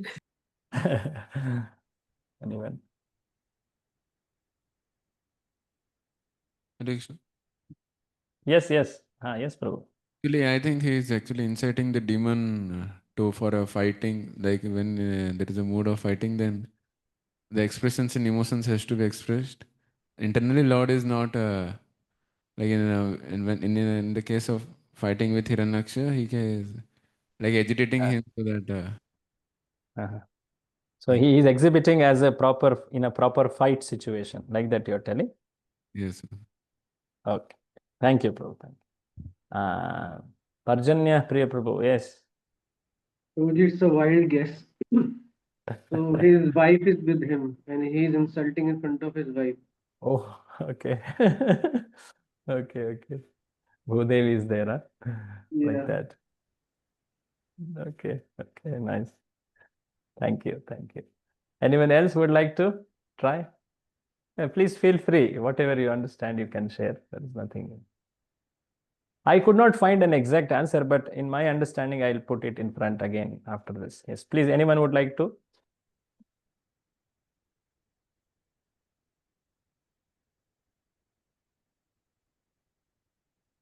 Okay.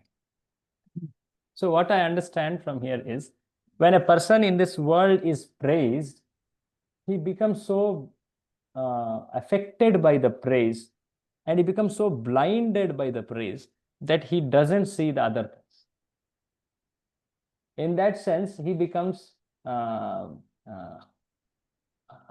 influenced by the other person who is praising him. And similarly, when a person speaks ill against one person, then that one who is spoken to, he becomes influenced, so much affected that he becomes blind to anything else also. But when Lord is being praised, when we say that praise of Lord is actually benefiting the devotee. It is not that by praise you win the favor, just like by bribing a person you get some benefits as in this world. No. It is actually benefiting the devotee only. And when he is pleased with that devotee, he is not blind to giving access to demons. He has kept that door open for all people to come and approach him. He is equal in the sense he has given the access to everyone.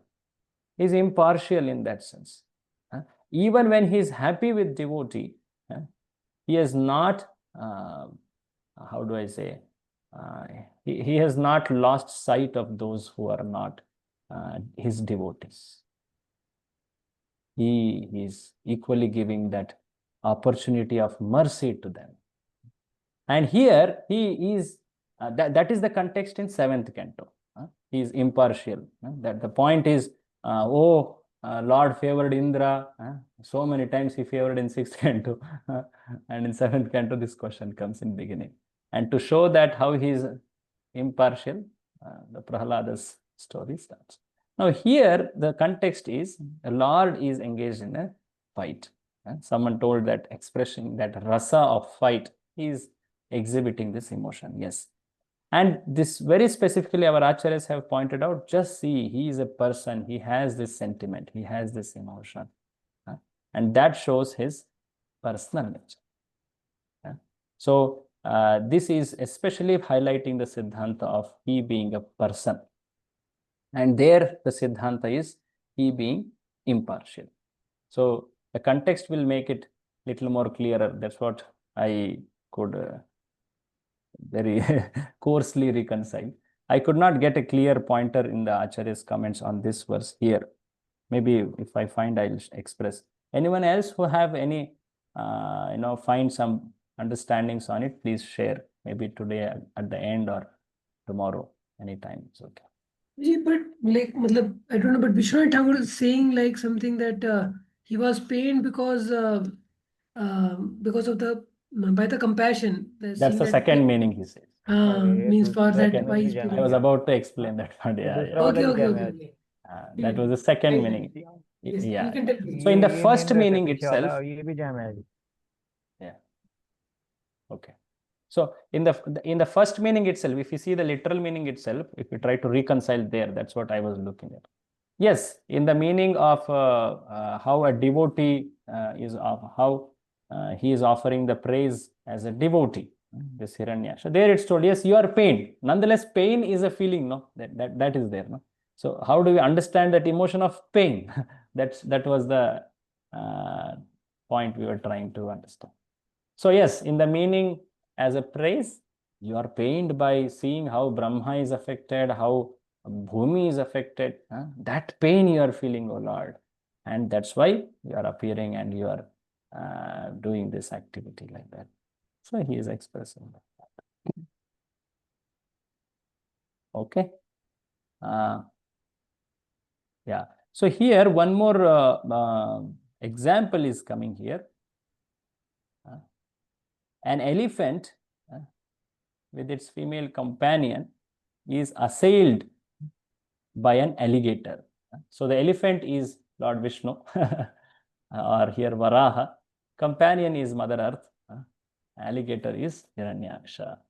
So that example is being told. So now Lord placed Mother Earth and actually at this moment Lord immediately doesn't fight back. When he's speaking, he doesn't fight back. He sees that Mother Earth is very greatly distressed. She is in a distressful situation. So he first ensures her place and then he engages in verbal and then battle with hands and all that, weapons, all that. And that will come ahead. So Prabhupada tells a very interesting purport actually. You can see that. We read What it is the already. meaning of this? God is Alligator. Hare Krishna. Alligator means crocodile. Then it means Type of- like alligator attacks from behind and then they both run like that. I don't understand. Usually in a duel between crocodile and elephant, elephant wins. Elephant drags an alligator, it drags an alligator to this thing and it practically crushes the alligator. Oh my God. So here elephant is Lord, alligator is Hiranyaksha. You will see this analogy again and again coming in next verses. Like in the Narasimha's case, there Simha is this thing. I think their elephant is Hiranyakashipu, if I'm not wrong, as I recall. So there the analogy, you should see the analogy where it's matching what. Because the fight is happening in the waters, no? Please know that it's in the waters. Huh? So, of course, now another example will come, bullfight. That will come little later. Okay. Let's go ahead. So now from here up till quite many verses, this is shloka number 7. Okay, this is a little more ahead. Tam nissarantam salilad anudruto hiranyakesho dviradam yatha jhasha करालदंष्ट्रो शनिनिस्वनो ब्रवीत् गतः ह्रियां किं त्वसतां विगर्हितां. Read. The demon who had golden hair on his head and fearful tusks gave chase to the Lord while he was rising from the water, even as an alligator would chase an elephant. Roaring like thunder, he said, "Are you not ashamed of running away before a challenging adversary? There is nothing reproachable for shameless creatures." Katah hriyam kim tu asatam vigarhitam. You lost all shame, all dignity you have lost, that I am shouting at you and you don't even turn. You are so asatam, wretch you are. What is the use in speaking good conduct to people like you? I am reproaching you. I am telling you, yet you don't turn. So Prabhupada says about how Lord was feeling. Read this, Prabhu. When the Lord was coming out of water, taking the earth in his arms to deliver it, the demon derided him with insulting words. But the Lord did not care because he was very conscious of his duty. Okay. For a dutiful man, there is nothing to fear. Yes. Similarly, those who are powerful have no fear of derision or unkind words from an enemy. The Lord had nothing to fear from anyone, yet he was merciful to his enemy by neglecting him. So, fear or uncertainty or restlessness is because one doesn't have a clear purpose. Prabhupada, I remember in Bhagavad Gita, he says, I am forgetting. I think all signs of instability or restlessness of mind is because of lack of purpose or goal. I think there is one word like that, because of a lack of goal. That goal. I think in describing about Ashtanga Yogi, there it's told how Ashtanga Yogi fixes his mind on a purpose. And that fixity itself, it drives away all other fear, insecurity, all that. And devotee has that clear faith, Vishwasa. So that will make him fearless.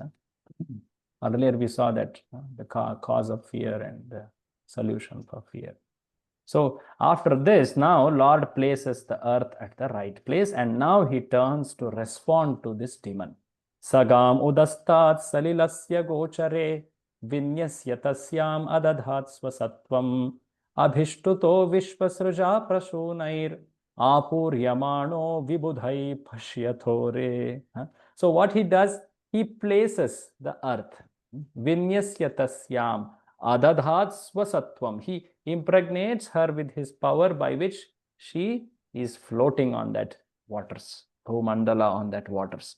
Now, when he does that, here Hiranyaksha is seeing, and from Brahma, all the heavenly people are doing Jayavadana, all that Jaikara, and they're showering flowers. And this poor demon is seeing stuck. No one is paying him attention, and he is kind of outsmarted by just Lord placing. Lord did not even respond, but just the very Lord's, his ongoing activity itself made the demon feel insignificant about himself. Read this, Prabhu. The Lord placed. The Lord placed the earth within his sight on the surface of the water and transferred to her his own energy in the form of the ability to float on the water. While the enemy stood looking on, Brahma, the creator of the universe, extolled the Lord, and the other demigods rained flowers on him. So it's clearly told that the demon was not respected. No one paid attention to him. They were all, the focus or the praise was all on the Lord's wonderful activity of placing the Bhudevi. Now the Lord will respond. The Lord looks at him. In that fit of chivalry, he responds with great anger. Paranushaktam tapaniyopakalpam Mahagadam Kanchana Chitradamsham Marmanya Bhikshnam Pratudantam Duruptai Prachanda Manyu Prahasamstam Babhashe. Yes, Prabhu. The demon, who had a wealth of ornaments, bangles, and beautiful golden armor on his body, chased the Lord from behind with a great mace. The Lord tolerated his piercing ill words, but in order to reply to him, he expressed his terrible. So Paranushaktam, so he was coming from behind. Para means behind, actually. So he was coming from behind. Who? This demon. Because Lord was placing, he was coming from behind, he was shouting from behind. Now Lord he has tolerated so far. Now he turns with that feeling of Prachanda Manyu. That anger he is expressing. So Prabhupada says here, the Lord could have chastised immediately, but the Lord tolerated, because he was doing this important duty of, or Leela of placing Mother Bhumi. So Prabhupada says very interesting comparison. Read this, Prabhupada. The demon. From where? Black one? Black one only. Yeah. Really, वो बीच में से चालू हो रहा है. ठीक है, the Lord could have chastised the demon's derision of the Lord was just like the barking of dogs. The Lord did not care about it, since he was doing his own work in delivering the earth from the midst of the water.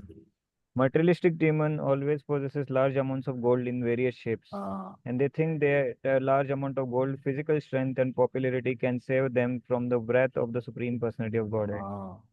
So in this description, it's told that he had Kanchana Chitradamsham. Hiranyaksha, his hair is golden, his so many ornaments, everything is described. So basically his material prosperity, it falls insignificant in front of Lord's presence. That's the one of the other lesson also. So That's told. So Prabhupada also mentions Lord tolerated all this to drive away the fears of devatas, his devotees, and to give that assurance that he is protecting them all. So from here, Lord speaks. Okay. So here, while Lord is speaking also, here also there are two meanings, like the demons, this thing also. Right? So demon was externally rebuking or chastising Lord, but in a confidential sense, he was praising Lord. So Lord, while responding, he also says, you demon, you are put to dust now. And in a confidential sense, he also praises his devotee there. So both the meanings are there in the Lord's words also. Okay, another devotee can take up a reading from here. Shri Bhagavan Uvacha Satyam Vayambho Vanagochara Mriga Yushmad Vidhan Mrigaye Grama Simhan Namrutyupashai Pratimuktasya Veera Vikathanam Tava Grihnantya Bhadra. Yes? The personality of Godhead said, "Indeed, we are creatures of the jungle, and we are searching after hunting dogs like you. One who is freed from the entanglement of death has no fear from the loose talk in which you are indulging, for you are bought up by the loss of death." Yes, we are creatures of jungle, but you, who are you? You are Grama Simha. You are a dog. You are a pet animal. And an animal in the forest is superior in strength to an animal of a village, Grama Simha. Like that, Lord is responding. Ete vayam nyasa hara rasaukasam gata hriyo gadaya dravitaste tishtamahe thapi kathanchid ajau stheyam kvayamo balinotpadya vairam. Yes. Translation. Certainly, we have stolen the charge of the inhabitants of Rasatala and have lost all shame. Although bitten by your powerful mace, I shall stay here in the water for some time, because having created enmity with a powerful enemy, I now have no place to go. Okay. Okay. In the last shloka, I could not mention the meaning which Lord intends in a second sense, another sense. So in this Subodhini, they have given very well another meaning like that they have classified. So what it says is, yes, I am Vanagochara, because in there also that sense was there. I am seen by those who are living in Vanas. My pure devotees, they go to Vrindavan. My pure devotees, they don't associate with the people of the society. They don't want any this materialistic living. In that sense, yes, I am seen by those people in Vana Gochara I am. And it's also told that, yes, I have come to this world to punish people like you who are in Gramya Buddhi, Grama Simha. Grama Simha is a name for a dog, one who behaves like Simha in in a village, but it's a dog. But another sense, Grama Simha here means one who is laden with Gramya Buddhi, materialistic mentality. So Lord comes to deliver them. So that's the reason for his appearance. So here in this shloka, here also it's explained, yes, because I have taken confrontation with you, and you told you will fight, so I cannot go anywhere. I will stand here and fight. I will not turn my back and go away. I will stand here and fight. So in the other sense, the meaning is also, yes, I accept bhakti even from those born in demoniac species. Someone like you, who is a Ditiputra, Daitya you are. So I will surely fight with you, and you have a great intention to give me bliss in this form, in this rasa, and I'm greatly happy to be in front of you. I will not go anywhere. I will stand here and exchange that rasa with you. So going ahead, Lord speaks. Tvam padrathanam kila yutadhipo घटस्वनो स्वस्तय आश्वनोह संस्थाप्य चास्मान् प्रव्रजाश्रुस्वकानां यस्वं प्रतिज्ञां नाति पिपर्त्यसभ्य. Yes, Prabhu. You are supposed to be the commander of many foot soldiers, and now you may take prompt steps to overthrow us. Give up all your foolish talk and wipe out the cares of your kith and kin by slaying us. One may, yet he does not deserve a seat in an assembly if he fails to fulfill his promised word. Yeah. So you told in front of Varuna, you told in front of your associates that you will find that Vishnu and kill him. So do it. Let's see how you can do it. So in other sense, in the sense of praise, Lord praising his devotee, he says, yes, you my devotee, you came to this world. You are always in a mood of service to me. In this form, you are rendering service to me. So you please continue your service and fulfill that word that you came to please me. So like that, Lord is praising his eternal associate, the doorkeepers, Jaya Vijaya. One of them, sure. So after this talk, now the next few shlokas, in fact, the most of the next chapter is Lord's fight. And Lord kills this demon in the next chapter. So 13 onwards is the fight which is described by Maitreya. Maitreya uvacha sodhikshipto bhagavata pralabdhascha rushabhrisham ajaharolbanam krodham kridyamano hiradiva hirat cobra. Yes. Maitreya said, the demon, being thus challenged by the personality of God, became angry and agitated, and he trembled in anger like a challenged cobra. Cobra. So this analogy of cobra will go ahead now little. Now you can guess. Now the Lord will be compared with Garuda. This in this analogy. So that will come. Prabhupada talks about. Read this, Prabhupada.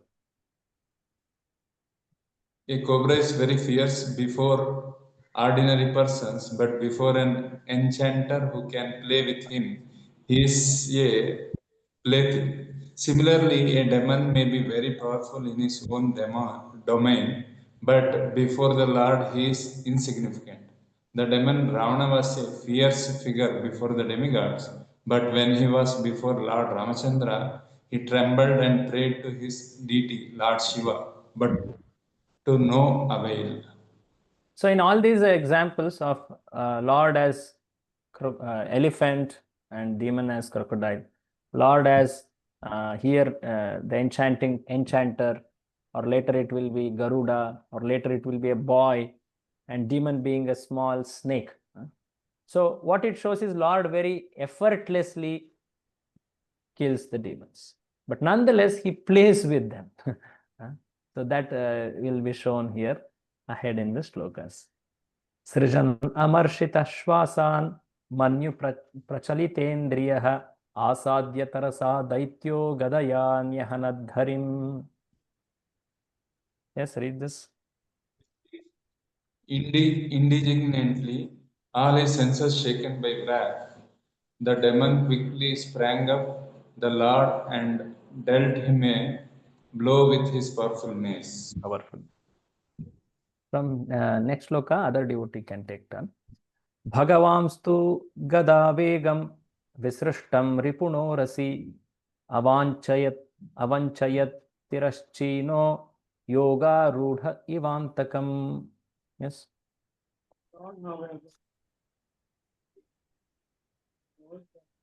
Not audible. Violent move was aimed at the breast by the enemy, just as an accomplished yogi would salute them. Okay. The voice is little feeble. Can you make it better? Let's see. Okay. So the example is told, an accomplished yogi would elude death. So what happened is the Lord dodged the violent mace blow. So in the fight, someone is attacking someone very expertly, escapes from it. And so there is that whole thing coming up here. So Prabhupada says, especially the yogi trying to overcome death. Death is something cannot escape from. But yogi escapes death by his practice of true yoga, a true path of yoga, that is bhakti. So Prabhupada says that yogi may be attacked, but by the grace of Lord, he can overcome all such attacks and become deathless. He can rise above death like Dhruva did. Dhruva conquered death on, like that. So next few shlokas, we will read translation in the interest of time. Please read the personality. The personality of God now executed is center and urge to read who is in praise. जो volume में आ रहा है मुझे भी सुनाई नहीं दे रहा है पर Janipriya Prabhu, your volume is very low, or I don't know what is. Somebody else Now can it's read. better. Now it's You better. can, now it's better. You hold the mic. Read again. The personality of Godhead now exhibited is anger and rushed to meet the demon, who bit his lip in rage, took up his mace again, and began to repeatedly brandish it about.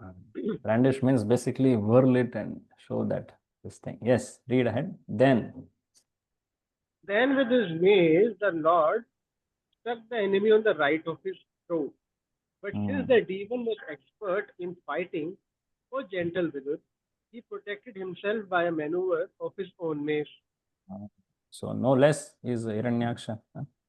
Yes. In this way, the demon Hiranyaksha and the Lord, the personality No, of Godhead, Haryaksha.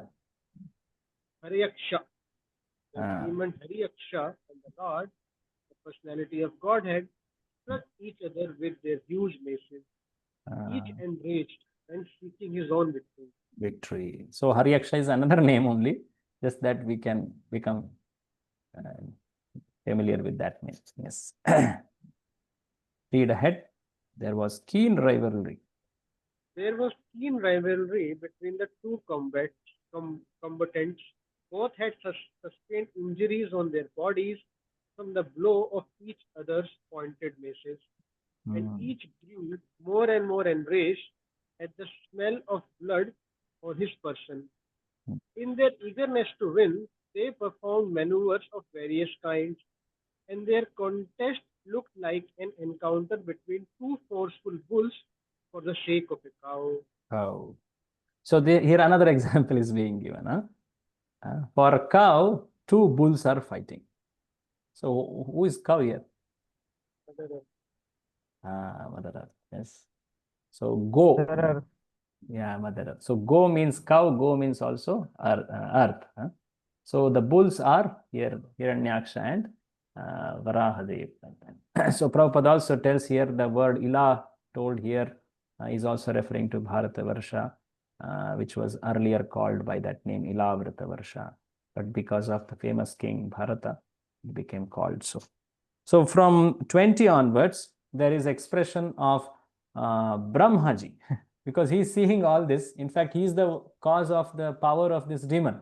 And he comes and tells to Lord something. Lord, I could not avoid giving him benediction. I had to. I was obliged because of my situation. But you please do not delay. Why are you delaying killing him? So from here he speaks. Brahmaji, seeing this, he speaks. So these verses are good. We will recite them. Daityasya yajna vayavasya maya grihita varaha tanor mahatmana kauravyamahyam vishator vimardanam vidrikshuraga drishibhir vrita swarat. So swarat here is Brahma, because he is he's also born from Lord. He is empowered by Lord. So he is also called Swarat. Read, Prabhu, or descendant. Or descendant of Guru. Dhamma, the most independent demigod of the universe, compelled by his followers, came to see the terrible fight for the sake of the world between the demon and the personality of Godhead, who appeared in the form of a boar. In the form of a boar. So the shloka says Yajna Avayava. Yajna Avayava. Avayava means the particles or the limbs of Yajna. Actually, it's famous. Varaha is considered as the source of the Yajna. Yajna Varaha, that's the name used. Yajna Murti is also another name. So he is He is the embodiment of Yajna. The hairs, the weapons with which he appears, they are also Yajna, ladles, all that. So it's called Yajna Avayava, Yajnesha Yajna Bhuk, the Vishnu Sahasrama. That is also described to refer to Varaha actually. So Varaha Tanor Mahatmanaha. So you are pure, but nonetheless, Maya Grihita Varaha Tanor. In that famous verse in 3rd chapter of 1st canto, it's told, Jagrihe Paurusham Rupam. Oh Lord, you take forms in this world which are eternal forms. It's not that these forms are actually appearing at that moment. No, they are eternal forms. But you take those forms for the right situations, when the situations are necessary for their appearance. So Lord is accepting the form of Varahadeva. This doesn't mean this form was not there. It is eternal, but Lord acts in that form at that particular situation. And there is very detailed description on this particular acceptance of form. I request that you can refer to 1st canto, 3rd chapter, 1st verse, very famous verse, that very detailed commentary is there by Acharyas on that verse. So Lord has accepted Grihita Varaha Tanor. And Prabhupada also mentions a little about it. We'll read that part also. So you can read this, Prabhu. The fight between the Lord, the Supreme Personality of Godhead, and the demon is compared to a fight between bulls for the sake of a cow. The Earth's planet is called Go or cow.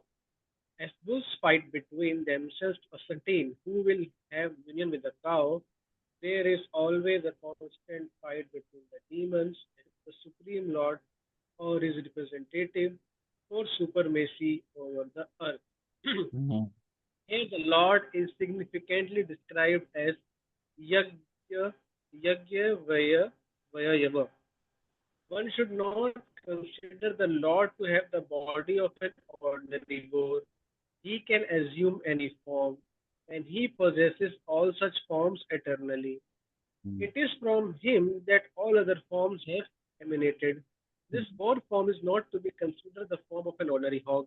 His body is actually full of yajna, or worshipful offerings. Yajna, sacrifices are offered to Vishnu. Yajna means the body of Vishnu. His body is not material, therefore he should not be taken to be an ordinary boar. So the rest of the purport Prabhupada describes Brahma called as Swarat because he appears from Lord and Lord has empowered him. He is a jiva, but he is given very great powers by the Lord because he is serving the Lord. So all these devatas are there and seeing that bullfight, bullfight, very, very fierce actually. There are places in India where there is a great sport of bullfights. There are cockfights, bullfights, many, many different types of fights. So bullfight is very, very fierce. So it's looking like two bulls are fighting. So now describing now Brahma going to speak to the Lord now. Brahma appears there. Asanna Shaundiram Apeta Sadhvasam Krita Pratikaram Aharya Vikramam Vilakshya Daityam Bhagavan Sahasranir Jagadanarayanamadi Sukaram. Read this, Prabhu. After arriving at the place of combat, Brahma, there are thousands of sages and transcendentalists. So the demon who had attained such unprecedented power that no one could catch it. Brahma then addressed Narayana, who was assuming the form of a god for the first time. So such powerful demon, now Lord has assumed a special form to kill him. So Brahma speaks from here, urging Lord, please do not delay, please, right time is now only, please kill him. Brahmo vacha eshate deva devanam angrimulam upeyusham vipranam saurabheyinam bhutanam apyanagasam agaskrid bhayakrid dushkrid अस्मद्राद्धवरो सुरा अन्वेषण अप्रतिरथो लोकान अटति कंटका. Read. My dear Lord, my dear Lord, this demon is supposed to be a constant pinprick to the body. Your voice is going low. The Lord Brahma said, my dear Lord, this demon has Ah. proved to be a constant pinprick to the Hmm. demigods, the Brahmanas, the cows, and innocent persons who are spotless and always dependent upon worshipping your lotus feet. Hmm. He has become a source of fear by unnecessarily harassing them. Since he has attained a boon from me, he has become a demon, Hmm. always searching for a proper combatant, wandering all over the universe for this infamous. So he has become a Kantaka, and he is causing so much trouble. Actually, I was the one who benedicted him, but it became a trouble for the whole, the world actually. So Prabhupada says the way of demons. Can you read the statement? It's interesting. Huh? Vishnu, The way of the demon is to take power from the demigods and then Hmm. attack the demigods themselves. Themselves, or in another version of purport, it says tease the demigods. So these people, they tease the demigods, or they attack the demigods, or they were like Brahma did, like Ravana did to Shiva, like Hiranyakashipu is also doing, like this. So they are not truly worshipping in that sense. Okay, another devotee can take turn to read here. मैनं मायाविनं दृप्तं निरङ्कुशम् असत्तमम् आक्रीड बालवद्देवा यथाशी विषम् उत्थितम्. Yes. Other devotee can read. Lord Brahma continued, my dear Lord, there is no need to play with this serpentine demon. He is always very skilled in conjuring tricks and is arrogant, self-sufficient, and most evil. So he is like a serpent. He is very, very cunning. And you are playing like a, Balavat, the word is used, Akrida Balavat Deva. You are playing like a child plays. So Prabhupada says here, read this. Similarly, the Lord could have killed the demon at once, but he played with him in the same way as child plays with a snake before killing it. Brahma requested, however, that since the demon was more weak and undesirable than a serpent, there was no need to play with him. It was his wish that he be killed at once without delay. Without delay, immediately, Lord, please kill him. Nayavad esha vardheta swamvelam prapya daruna swamdeva mayamastaya tavajahyagham achyuta. Yes. Brahma continued, my dear Lord, you are infallible. Please kill this sinful demon before the demoniac hour arrives. And he presents another formidable approach favorable to him. You can kill him by your internal potency without doubt. Yeah. So you can surely kill him, but please do it immediately. Don't make it difficult for us to see it. Esha ghoratama sandhya lokachambat kari prabho upasarpati sarvatman suranam jayam avaha. My Lord, the darkest evening which cover the world is fast approaching. Since you are the soul of the all souls, kindly kill him and win victory for the demigod. Demigod. So he is urging, Lord, now is the right muhurta. In fact, it is coming to end. Do not delay. Adhunaisho abhijinnama yogo mauhurtiko hyagad shivaya nastvam sahridam ashu nistara dustaram.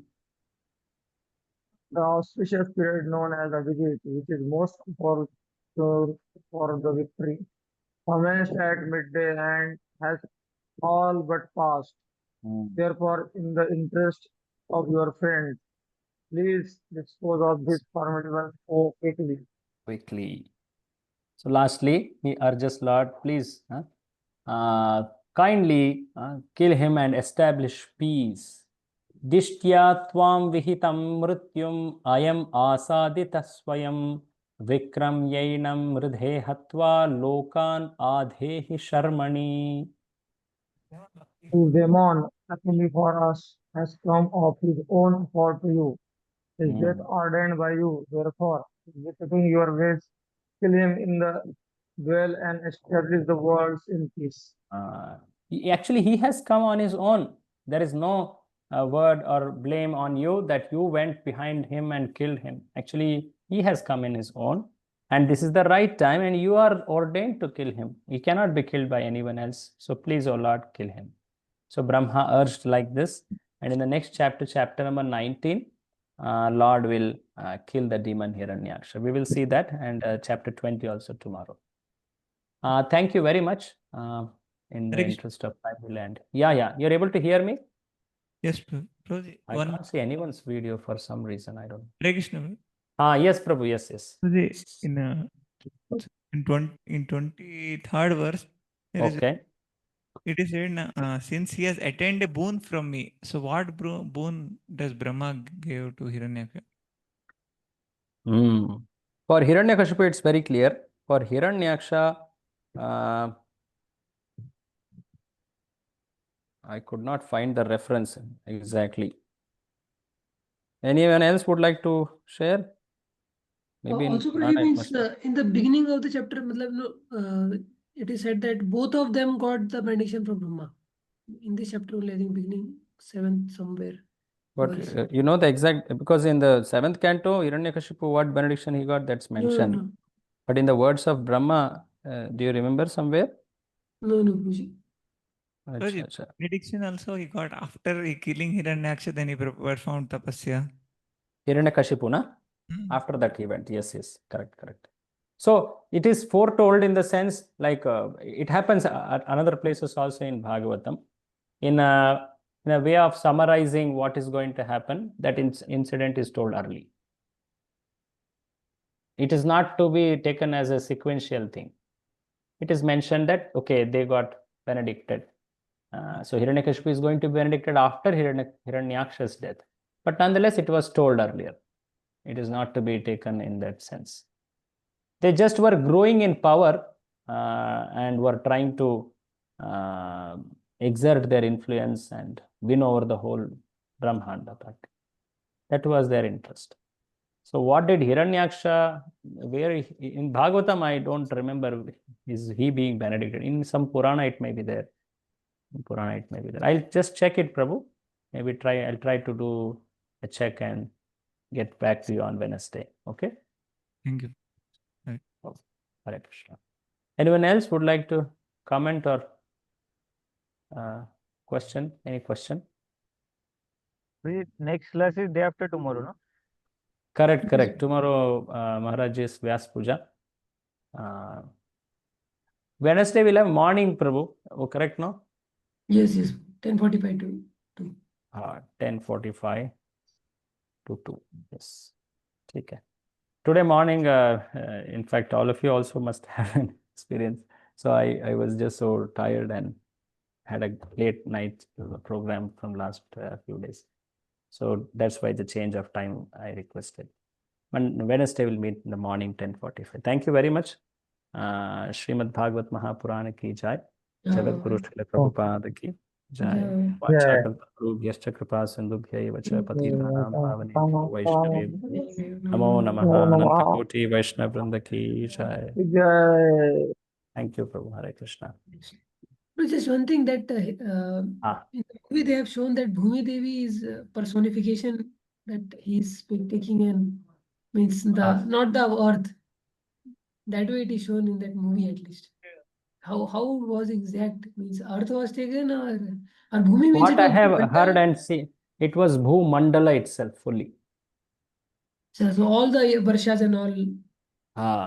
It was the whole Bhumandala. It slipped. If you see the reference in the 12th chapter or where there now, that whole Bhumandala got slipped because of the burden and of course the dharma was prevalent. Because generally in the paintings, they show this only earth is globe. Just give me a minute. I am one cross-referencing one this thing.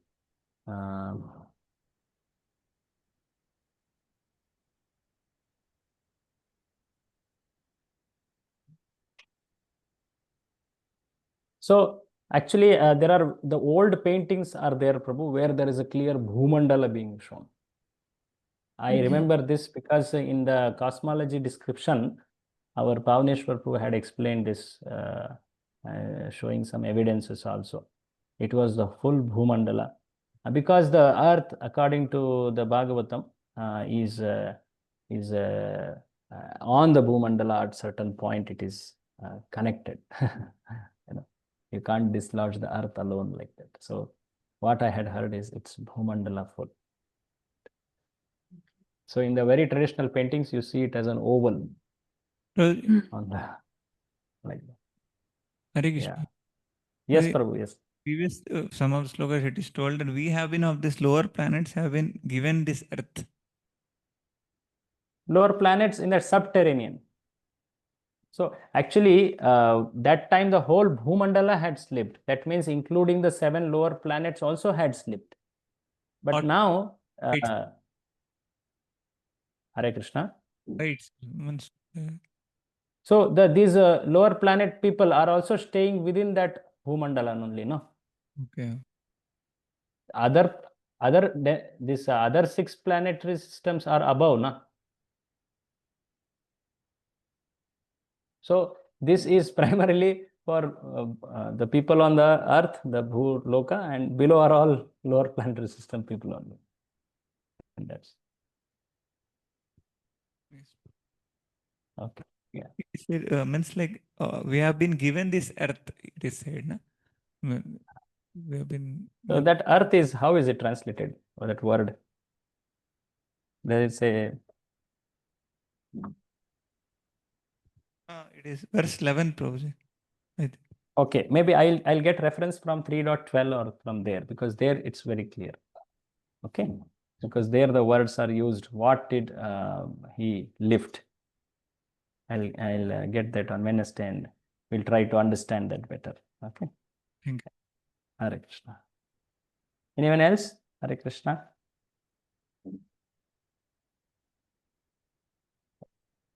Thank you very much. Hare Krishna.